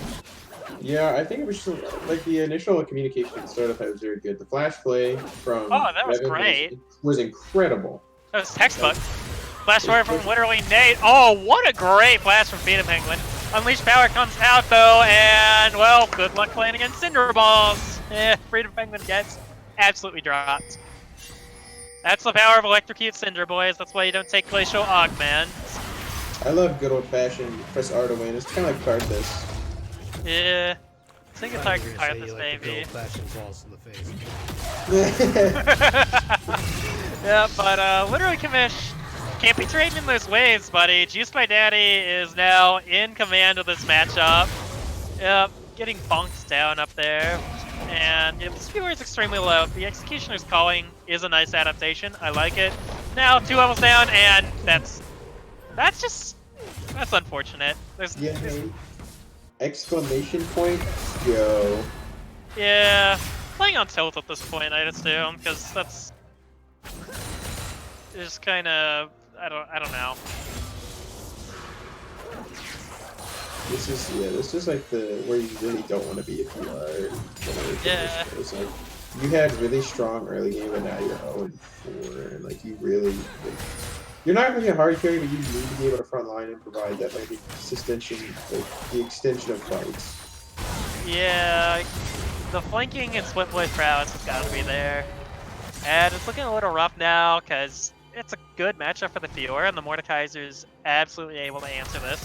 You know, some adaptation, like the two most basic things are not fighting in waves and putting wards down on the map. But huge engage coming up here as the Ornhorn comes out. The CC chain is good. Neil's still actually going to get locked down around this dragon.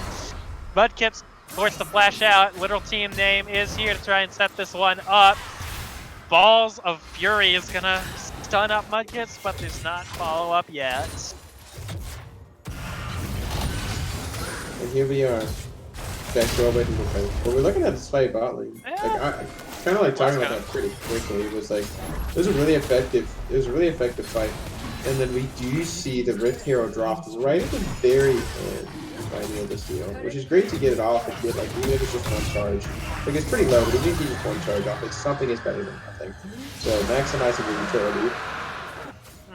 And so, crash course on warding real quick, kids. This is why wards matter. Look at this map right now. There's deep wards around that Gromp over there, that pink in the bush from literal team name. The stealth ward up in here by the tier 1 mid turret.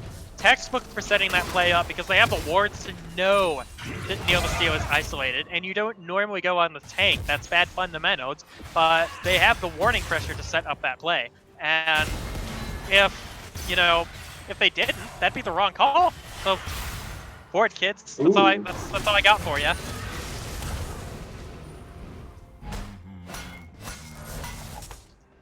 Ornn upgrade. Here we go. Speaking of which, I'm really glad that actually like I can talk about this now. If I'm not, so Ornn actually got what I'll call a nerf to level 13, where he can start crafting his Ornn items. Correct? Yep, that was the nerf. That's like I still think Ornn is a very good pick. It just makes it a lot more difficult to like get to that late portion of the game. Oh, here's the textbook dive. Viewers low on health, low on mana. This is exactly what you want to see from your jungler. Coming top to prioritize that champion who's in a bad spot. And there are no wards on the map, no jungler in sight. That is as free kills come. Good old free dodge top lane. But regardless, now that looking at the spot lane, we do see the Ornn waiting here patiently. And I do think this is actually the right play. You're just, oh, playing a little bit of chicken there, throwing out a play, throwing out a Xeno play. So. But as opposed to last game, Season 10 definitely did a better job of cleaning up this early game slightly. Yeah, it looks like in the first game, it seemed like there was a little bit of rust, trying to kind of shake the rust off and make sure that the early game was a little, felt a little forced, a little aggressive. This feels very controlled, like they know what their next step is. This is step 1, this is step 2, this is step 3. So. Yeah, the play of this game is a lot slower and a lot more methodical, and I don't know if we talked about this, but I feel like that suits exactly the way that Season 10 wants to play. And of course, there have been some issues answering Nate's roams, respecting the Syndra as much as you have to, and watching out for those Ornn ganks and a little bit of execution issues. Honestly, most of the execution issues happening in or around the bot lane. And not that all of them were bot lane, just that everything happened around there. But 2v2 fight coming in here, literally Garrett with the double stun. Neil Steel going to be brought extremely low. Fiora coming in clutch in these skirmishes. Now Mudkip is not going to be able to do much of anything, and that's a double kill for the side of Literal Team Name. Really abusing that Fiora. Unleashed Power comes out, and that's a solo kill for literally Nate on the Juice by Daddy. Yeah, that was definitely like a good 2 sets of skirmishes there. I mean, obviously the mid lane we didn't really get to talk about a lot, and we can't really go back and review, but like the top lane skirmish that we did get to see was actually very well played by both parties. Like being able to parry, I think it was the Sejuani E. The Sejuani E, like timing that well was like incredibly well played. And then having like the Ornn, being there at the right place at the right time, and that's really what you want to see. It's like a jungler, like that they're constantly pushing, like you got to be there like preemptively to counter, like to anticipate like that, and then just be there to counter gank. And the Mordekaiser has a decent time against the Fiora in this lane right now, just because he's up. But when you start forcing skirmishes around that Fiora, that just goes to show why you should not prioritize a losing matchup, because he's ahead. They're ahead on gold, and yet they still get that turned on them. And all it took was a double E and a riposte on a Sejuani, permafrost. And not to say that that's not a really solid play, especially from literally Kamish, because it is. Sometimes you can't account for that, but in general, you should be focusing your attention elsewhere. Just let them settle for the 1v1 and make it so the Mordekaiser just gets to control the wave and chill against this Fiora. Don't let her back into the game. You don't need to force fights around her. You need to be forcing fights on the other side of the map while this Fiora is stuck in the side lane powering up, because she wants skirmishes like that, and they've given her a second chance at life. Oh man, massive solar flare comes down, but I think it's just a disengage. Yeah, just get out of there. I mean, going back to your point. I mean, literally Nate took care of the Mordekaiser when it came to 1v1. Like it was a skirmish in the mid lane. It ended with literally Nate just ulting. I would assume there was disrespect there, because that typically shouldn't happen very much. But anyway, this dragon is going to be started up, and looks like Season 10 going to be able to get this uncontested Cloud Drake. The Cinder Stun comes in from the side, but Literal Team Name not interested in contesting, leaving literally Kamish up there in the side lane to farm a little bit, save that teleport for a later date. I think that's a good call. Yeah, and then we do see the TP to top lane from the Mordekaiser. Oh, the Sejuani just chilling. Sejuani's looking to drop Herald because it's actually running out. Like they're gonna pop Herald bot lane because it's almost done. I think keeping that TP there is a really good idea. Well, flash for flashbang answer in the mid lane, unleash power, barely not going to be enough to kill them. But I respect that teleport top lane, especially to keep that Fiora away from that tower. Literally Garrett answering in the top lane though, forcing the flash from Juice by Daddy. Claw comes in, the riposte comes in, not quite long range enough to lock him down. That big beefy Mordekaiser shield is going to step any hope tower diving that though. Yeah, that's just disgusting.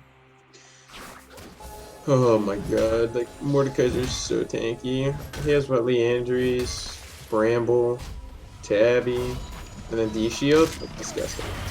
Yeah, it is pretty disgusting, honestly. And luckily, literally Commish has the full Hydra at this point. And this is the part where Fiora is gonna start getting to the point where Juiced by Daddy can no longer just straight up answer her in the side lane. He's gonna have to take stock of this and make sure that he doesn't try and fight the Fiora. Just sit there, wave clear, you got Obliterate, you got your Claw, you got everything you need to make sure this Fiora doesn't just run over your towers. Yeah, and obviously, like, you know, being the Mordekaiser, I think ultimately, like, if you're S10, you kind of want the 1-3-1 now. You put Sedge, Kai'Sa, Thresh mid, send Diana and Mord in the side lanes to split push because they do have that capability. And looks like that's kind of what we're seeing. Whereas if you're LTN, you're kind of just like, I want to fight. Like, you want to fight and get the shutdown gold. Like, well, sorry, I stand corrected. If there's no shutdown gold to get, but you want to like shut them down to like make sure that you can get clear priority on what it is you're looking for. Because right now the only neutral objective you have, we see this. Uh oh. Now that was smart. Literally, Commish gonna get dove on by Juice by Daddy here. And there comes the Glacial Prison over the wall. It's been reposed, but the hook is here, the CC is here. Neil's still gonna finally take that. The 4-man collapse into top lane is really clean. Yeah, that's like really enjoyable to see. It's like a very clean like rotation to kind of pick up the strong points, and if you're starting to see that, like, you know, your strong makes a lot point of is the sense. Mord. Oh, flash forward from Neil the Steel. Flash hook from Revan comes out. That's a really good hook. Literally, Nate's getting picked off going for that ward. That's not where you want to be, buddy. Revan's gonna get dropped, though. That's never DPS is massive. Literally, Stewart stuck in the Death Realm. Gonna get mowed down by Juice by Daddy. There's no counterplay to that right now. Literally, Garrett as well is gonna be the next to fall at the hands of this Mordekaiser. A triple kill going over to Juice by Daddy. Yeah, this is just like this Mordekaiser is just kind of like steamrolling, just chugga choo choo at this point. Not Scion chugga choo choo, but like close to it. Close to it. And, you know, I think the 1-3-1 that you were mentioning earlier is something that can work effectively. If they can get the Diana to somewhere around even gold with the Syndra. Because I love Diana into Syndra, especially scaling into the late game. Because how does Syndra burst a Diana when she's sitting on a fully stacked rod and perhaps something like a Zanya's and or a Banshee's late game? You don't. And Diana is going to absolutely murder that. So you take an L against the Fiora. Because nothing you have can answer that, so you just answer it 1-for-1 and try not to get tower dove. But, you know, fight breaking down the mid, but that's going to get disengaged by both parties. But, you know, back to my previous point, I don't think they have an answer to the split Diana in the side lanes late game. And the Diana Mordekaiser late game, like I said, yeah, the Fiora can shove in one side, but then the other one gets free reign to bully out the other. Yeah, I guess it really is a case, though, of, you know, you do that, it's individual skill. One lane wins, one lane loses. Alright, so who's stupid enough to get caught and die in the 1v1, you know? That's kind of what it amounts to at that point. I like their team fight. I think their team fight is stronger, so maybe I would opt for that over that, especially with the Sejuani engage and all the tools they have to set it up. Claw's coming out, literally Garrett's gonna get stunned up. Solar Flare comes out from literally Mike, but it's not gonna be enough to stop this fight. As Season 10 are just running rough shot all over a literal team name. Literally Mike, the last ball in the back towards the Dragon Pig. A 4-for-0, and things looking grim for literal team name after that fight now. Yeah, it was rather unfortunate. We did see again frontline Kai'Sa, you know, frontline ADC. Like that's kind of been the.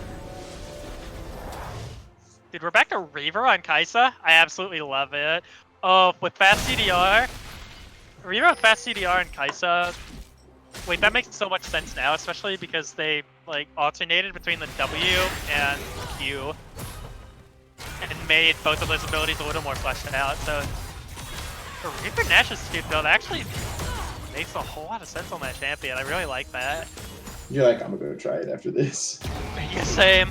I mean, I've been playing nothing but mid lane this split since like week 2, so like I haven't played ADC in like a blue moon, I'll be honest.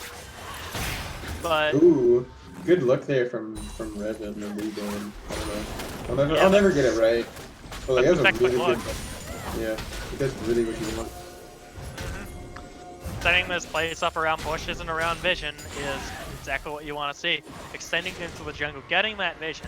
I will say though, need to make sure we have more of the team here to start setting up this place like that. Because what if it goes wrong? What if you just hook someone? You're like, yeah, let's go for it, and then oh wait, there's 4 people here. Oh, I guess we die.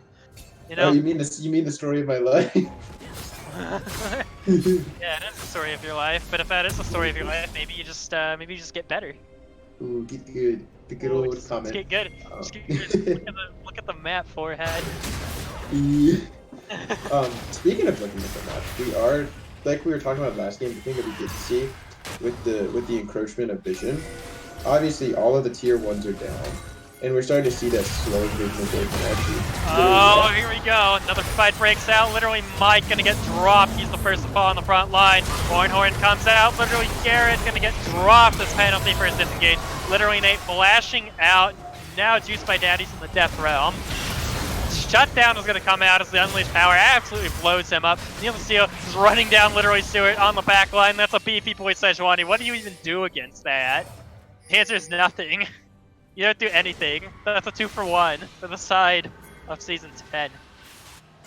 Yeah, they're just kind of. This is where you start to steamroll, and if you're LTN, you gotta find a way to grab the lanes and just like, look, to slow the pace down. We don't want to fight. We want to just kind of push our waves out like as best we can. But like at this point, it might even be favorable to say, like, you know, screw it. Let's let waves come into. Let's let waves come into the base. Like that's an easy way to manage our gold, and we'll actually get something. Like we'll be able to get resources out of that. So let's try it. Yep, and it, you know, slow and methodical is definitely not LTN's middle name. I say that, but I feel like slow and methodical is the only way into this game for them. Granted, you could make a slow and methodical, you know, shot call, but play it in a Clown Fiesta style, and maybe it works. So like, there's always room for Clown Fiestaing. Someone does something in fights, you capitalize on it, you react, you play for it. You know, if they give you a Clown Fiesta, you take a Clown Fiesta. Just because they have spent the entire rest of the game playing it methodically does not mean that this next fight won't be a Clown Fiesta. You never know what happens on the Rift. That's just a hard fact. But in terms of how you approach this, from the philosophical side, you know, the playbook side, the hey coach, you know, this is the championship game. We're down by 7. How do you get in? You need to think slow and methodical. Oh no. Yep. Pick coming in for the bush. Literally Mike though. That's a big beefy front line. Siver on the front line doing so much DPS. Mudkip getting so low, but literally Garrett is the first to fall, and this front line is just melting as all of Season 10 is here to make the fight happen. A 3-for-1 so far. Freedom Penguin getting dropped on the front line, but it's literally Kamish with a triple kill, sustaining through this fight so much, missing the last vital proc. Juiced by Daddy, gonna find the kill. That's one massive Morse Shield. The Obliterate comes in, massive damage. Neil the Steel, and his big beefy boy Sejuani is gonna find the kill. Double kill for the side of Juiced by Daddy, and it is an ace for the side of Season 10. Yeah, and it's rather unfortunate that kind of played out as it did. Like, obviously, it was a really good turn at the end. I think at that point, if you are LTN, you want to disengage. Like, you got 3 kills out of it. You're literally going even in a match you're supposed to be losing. Like, just statistically, you're down. You take that trade for 3-for-3, and you just leave. The fact that literally Kamish and literally Nate went back in was a little bit questionable. Obviously, yes, if you can maybe look to get it, but it's going to be a little tricky. I would really think that, Yeah, looking back on that fight, that's done towards the end of the fight, but literally Nate was absolutely massive in letting some literally commit, make that turn happen. But, you know, like you said, just going in a little too far. You don't win the 5-on-5. They have more damage than you do right now, but they started that fight off so well because the Sivir got the DPS their front line, and Season 10 did not have their damage there to actually start putting out DPS. And so when that happens, that's great. You get so much damage on the front line, but then they didn't play it slow. Once Season 10's back line, their damage got there, and that's part of the reason the fight started turning really bad. You know, you go even further in the fight, and then that turn by Nate with, you know, the collection of orbs, and then it basically just donated a triple kill to literally commish. That was absolutely massive and ensured they didn't lose more. But speaking of losing things, that's Cloud Soul. You love that ult CDR, baby. I want to go out on a limb and say that, especially with the combination of ultimates you have, the box, Glacial Prism, the Death Realm, whatever Diana ultimate is, Comet of Death, so I'm gonna call it. Oh, hang on. Good flash from Kamish. I probably wouldn't have, you know, I guess hindsight's 2020, but I'm looking for the flay if I'm Revan there. Just walk up and flay him, force him to flash. And then you can still try the hook afterwards. Your hook has more range.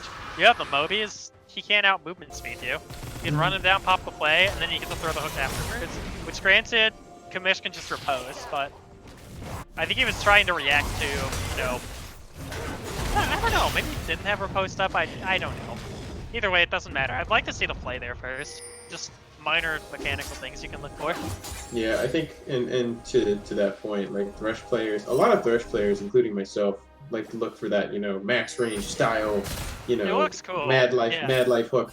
But like the safe option is to just walk at them and just play back into you. So they either have to take the fight and your team is there to support you, or they have to flash away. And like either way, it's kind of a win-win. But like, yeah, exactly. If they don't have flash, it's guaranteed kill. You know, if they do have flash, then it's the same setup as the hook. It doesn't matter. But if you're not checking flashes, you know, choose the superior option every time. Yeah, play it safe rather than go for the flashy play. So I do want to point out we are looking at some stagnant itemization. You see the death cap finally completed for the Syndra. This is going to be huge. And it looks like the Diana is also building towards death cap. Goes Rod Nashers. So we are in for a treat. Oh yes, we are. That Diana is so close to death cap. Speaking of which, let's see what the gold is. Diana's sitting at 1366 gold, so a death cap is 1100 when you're sitting on two needlessly large rods. So Medkit's going to go ahead and clear that wave, and then likely look for the back to pop his death cap, and that's going to be a big item for him. Speaking of death caps, Choose by Daddy chilling with the death cap in the top lane. More that's dirty. It is absolutely dirty. I do want to point out the Kai'Sa with Jinxes. I actually kind of like that. Like I like the concept of it. It synergizes well with the Nashers as well. Yeah, I mean, it's a standard Kai'Sa build, but what's really interesting is the fast 40% CDR with the Nashers. Solar Flare comes out, Kneel to Steel, gonna get locked up, popping the gargoyles immediately, and, you know, that's the definition of beefy boy.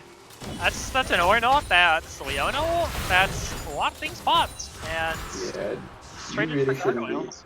Yeah, and that's part of the issues. You shouldn't be looking to take a fight on their front line. You don't have anything that can tank Shred at this point. And that's the classic LCS setup. When you have the wave there, you just sit in the bush and wait for who your solo opponent is. And literally commit, sweeping 5 and 8, it's Fiora. You have life steal. Mudkip's is going to lose that every time. He's more of an assassin.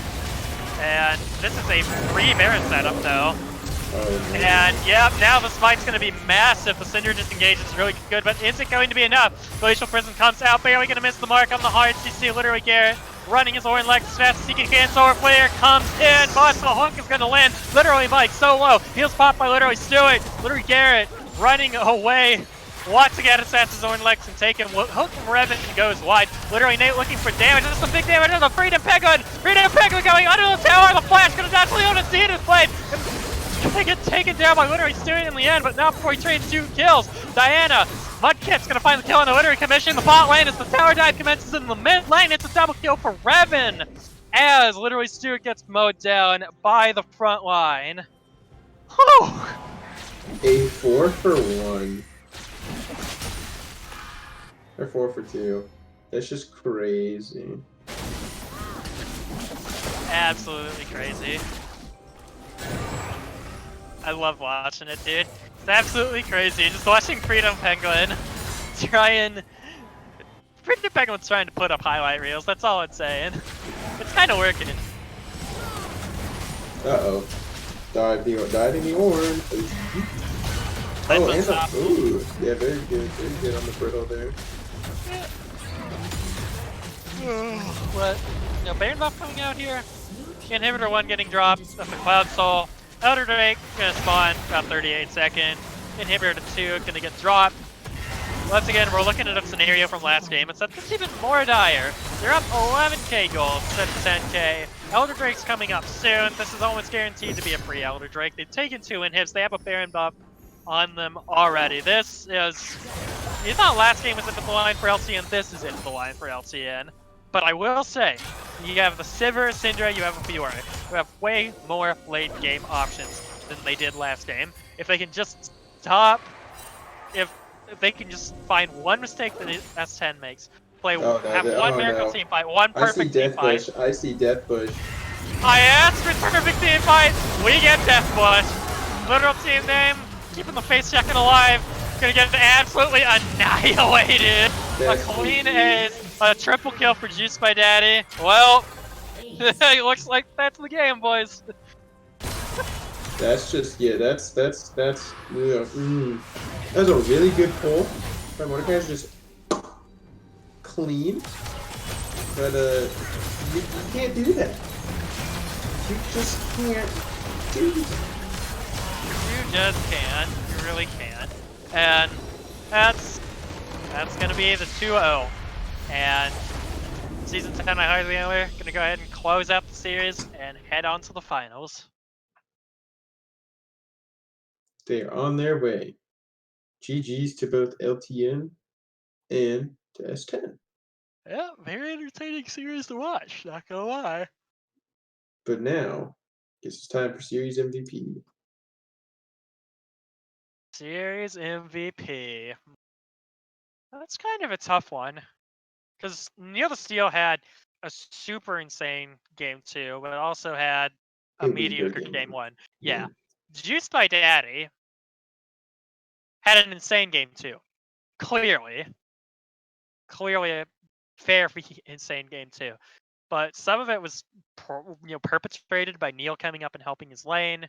Mm-hmm. Doesn't matter. Let's look back to game 1. How did he do game 1? I forget. It was the Cho'Gath game. That's where he was super strong as well.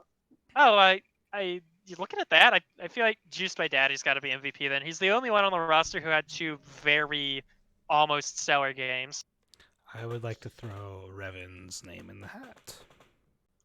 I would agree Revan's with a that. good option. Yeah. Yeah, 2 very solid performances on Thresh and very well placed hooks. Some of those hooks were very nutty. Clutch. They were disgusting. So I mean it's really on your perspective of how you view the game. You know, for me, I really think that Revan was a very stellar performance. And it very much turned some fights. But I think Juiced by Daddy has my vote just to be able to help kind of facilitate closing the game out. You know, we just saw it at the end of game 2, the huge pull for the 4-man and just dropping the hammer on him. Are we making a struggle? Whoops. I got it. But for me, I think Juiced by Daddy definitely takes it. Nothing other noteworthy, I guess. Everyone played well is the hard thing for me. There was, except for the consistent frontline ADC meme, which Freedom Penguin, Giga Cojones, Kaisa ulting into everyone. It takes some courage. Play frontline Kaisa, yeah. Everyone say frontline Kaisa. I definitely agree. But yeah, that was there was a series of good games, and you can't really say anything. All right, there you go, chat. Have fun. There was literally nothing bad about either one of those games, and from their performance, everyone played solidly on S10. So, dude, this could actually be a poll where we have a decent amount of votes. We get 32 viewers. Vote, everyone, go vote. Your vote, boys. Let's try and see how many actual votes we can get on this. No write-ins either, please. No write-ins. No bung. Yeah, I mean, so this kind of opens up implications for, to give you foreshadowing, tomorrow's match for the other gold division semifinals, Yeah, which bring is Butter Our Biscuits versus Battling the Old Guys at 8 p.m. or 8 p.m. Eastern Standard. That'll be a good one. So tune in for that as well. But I also, but also be on the lookout because I think there's a red division game tomorrow to kind of just like throw some spice in there. Is there? I There thought it that is. was on Sunday. Let me check. Actually, you think I'd know this? It's my own team. I Yeah. swear to God, if you lied to me, It's on CC versus. Sunday. Oh, CC versus WSP is not listed on the. Yeah, that's not listed. Let me check. Let me check my team chat real quick so we can confirm this. I'm pretty sure it's tomorrow at 5:30 Eastern. I'm still working.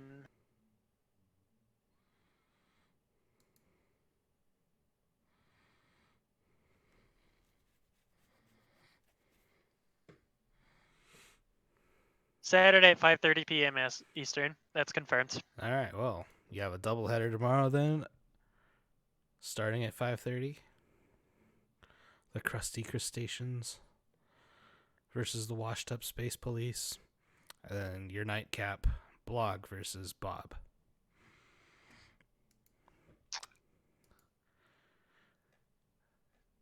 Ooh, And now we're baby. going to do post-game interviews, or are we just going to call it good? We should at least do an interview. So, looking at this MVP poll here, Juiced by Daddy clearly wins. 9 votes out of the 14. So, we'll have Juiced by Daddy in the casters chat. Oh, let's actually we should go to player of the game. Let's just go there.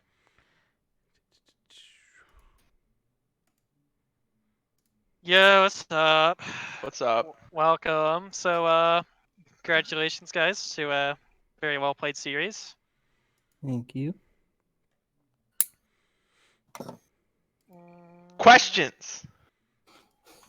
I don't know, bro. I never have questions. That's never my job.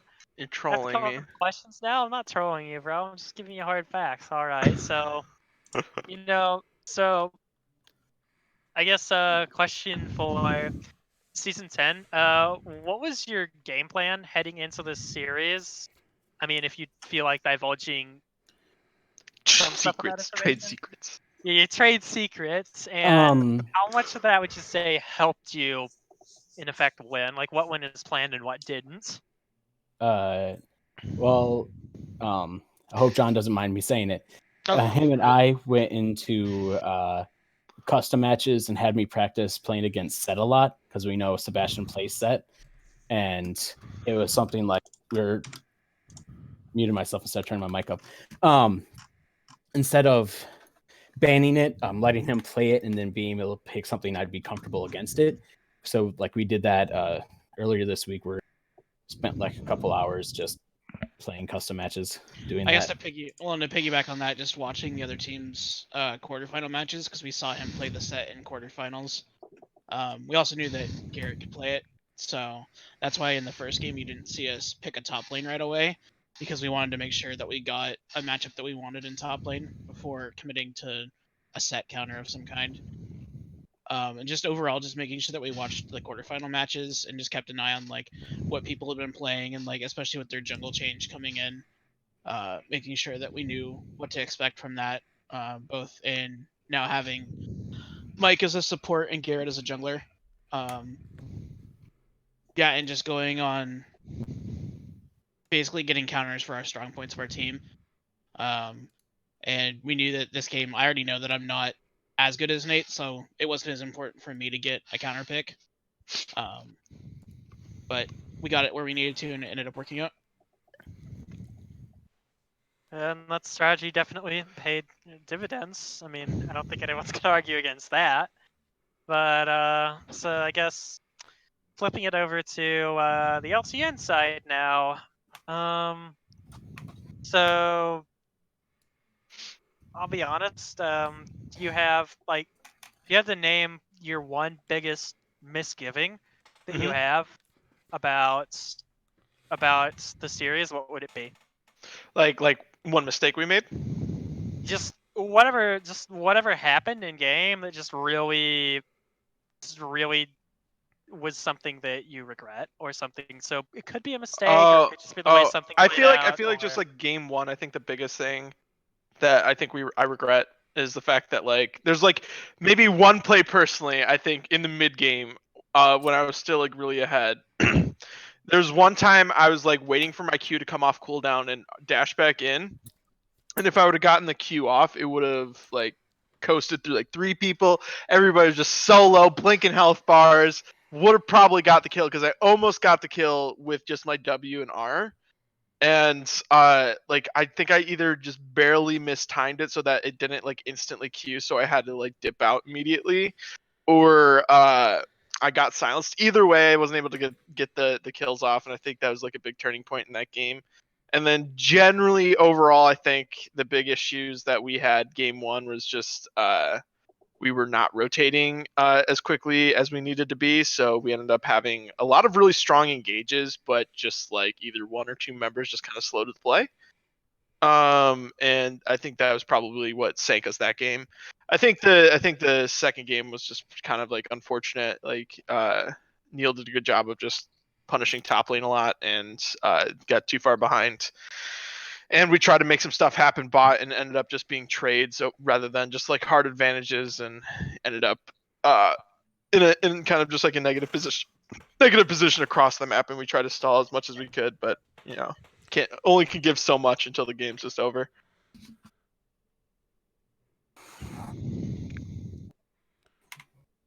All right, so I guess my next question for members of S10 be a really basic question. How y'all celebrating the win tonight? Well, Cody already went to bed, so Dog. Dude, he's going so hard. Holy shit.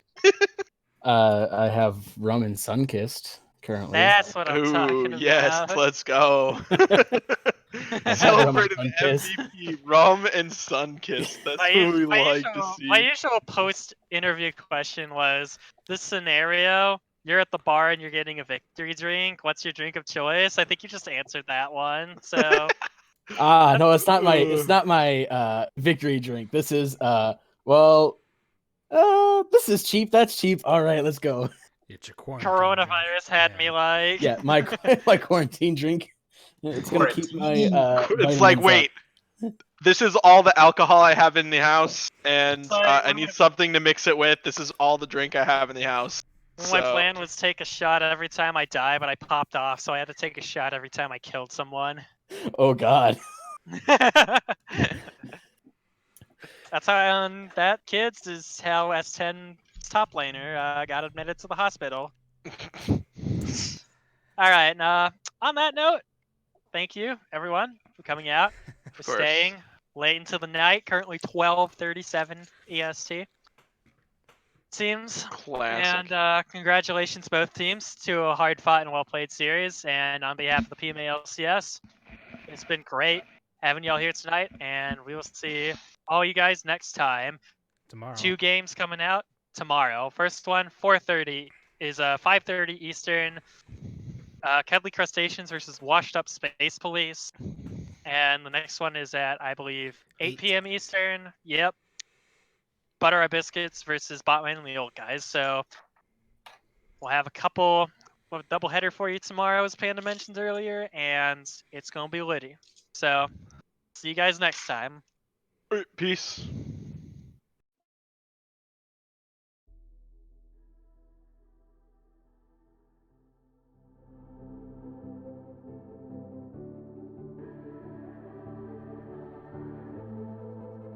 Legends never die when the world is calling you. Can you hear them screaming out your name? Legends never die, they become a part of you.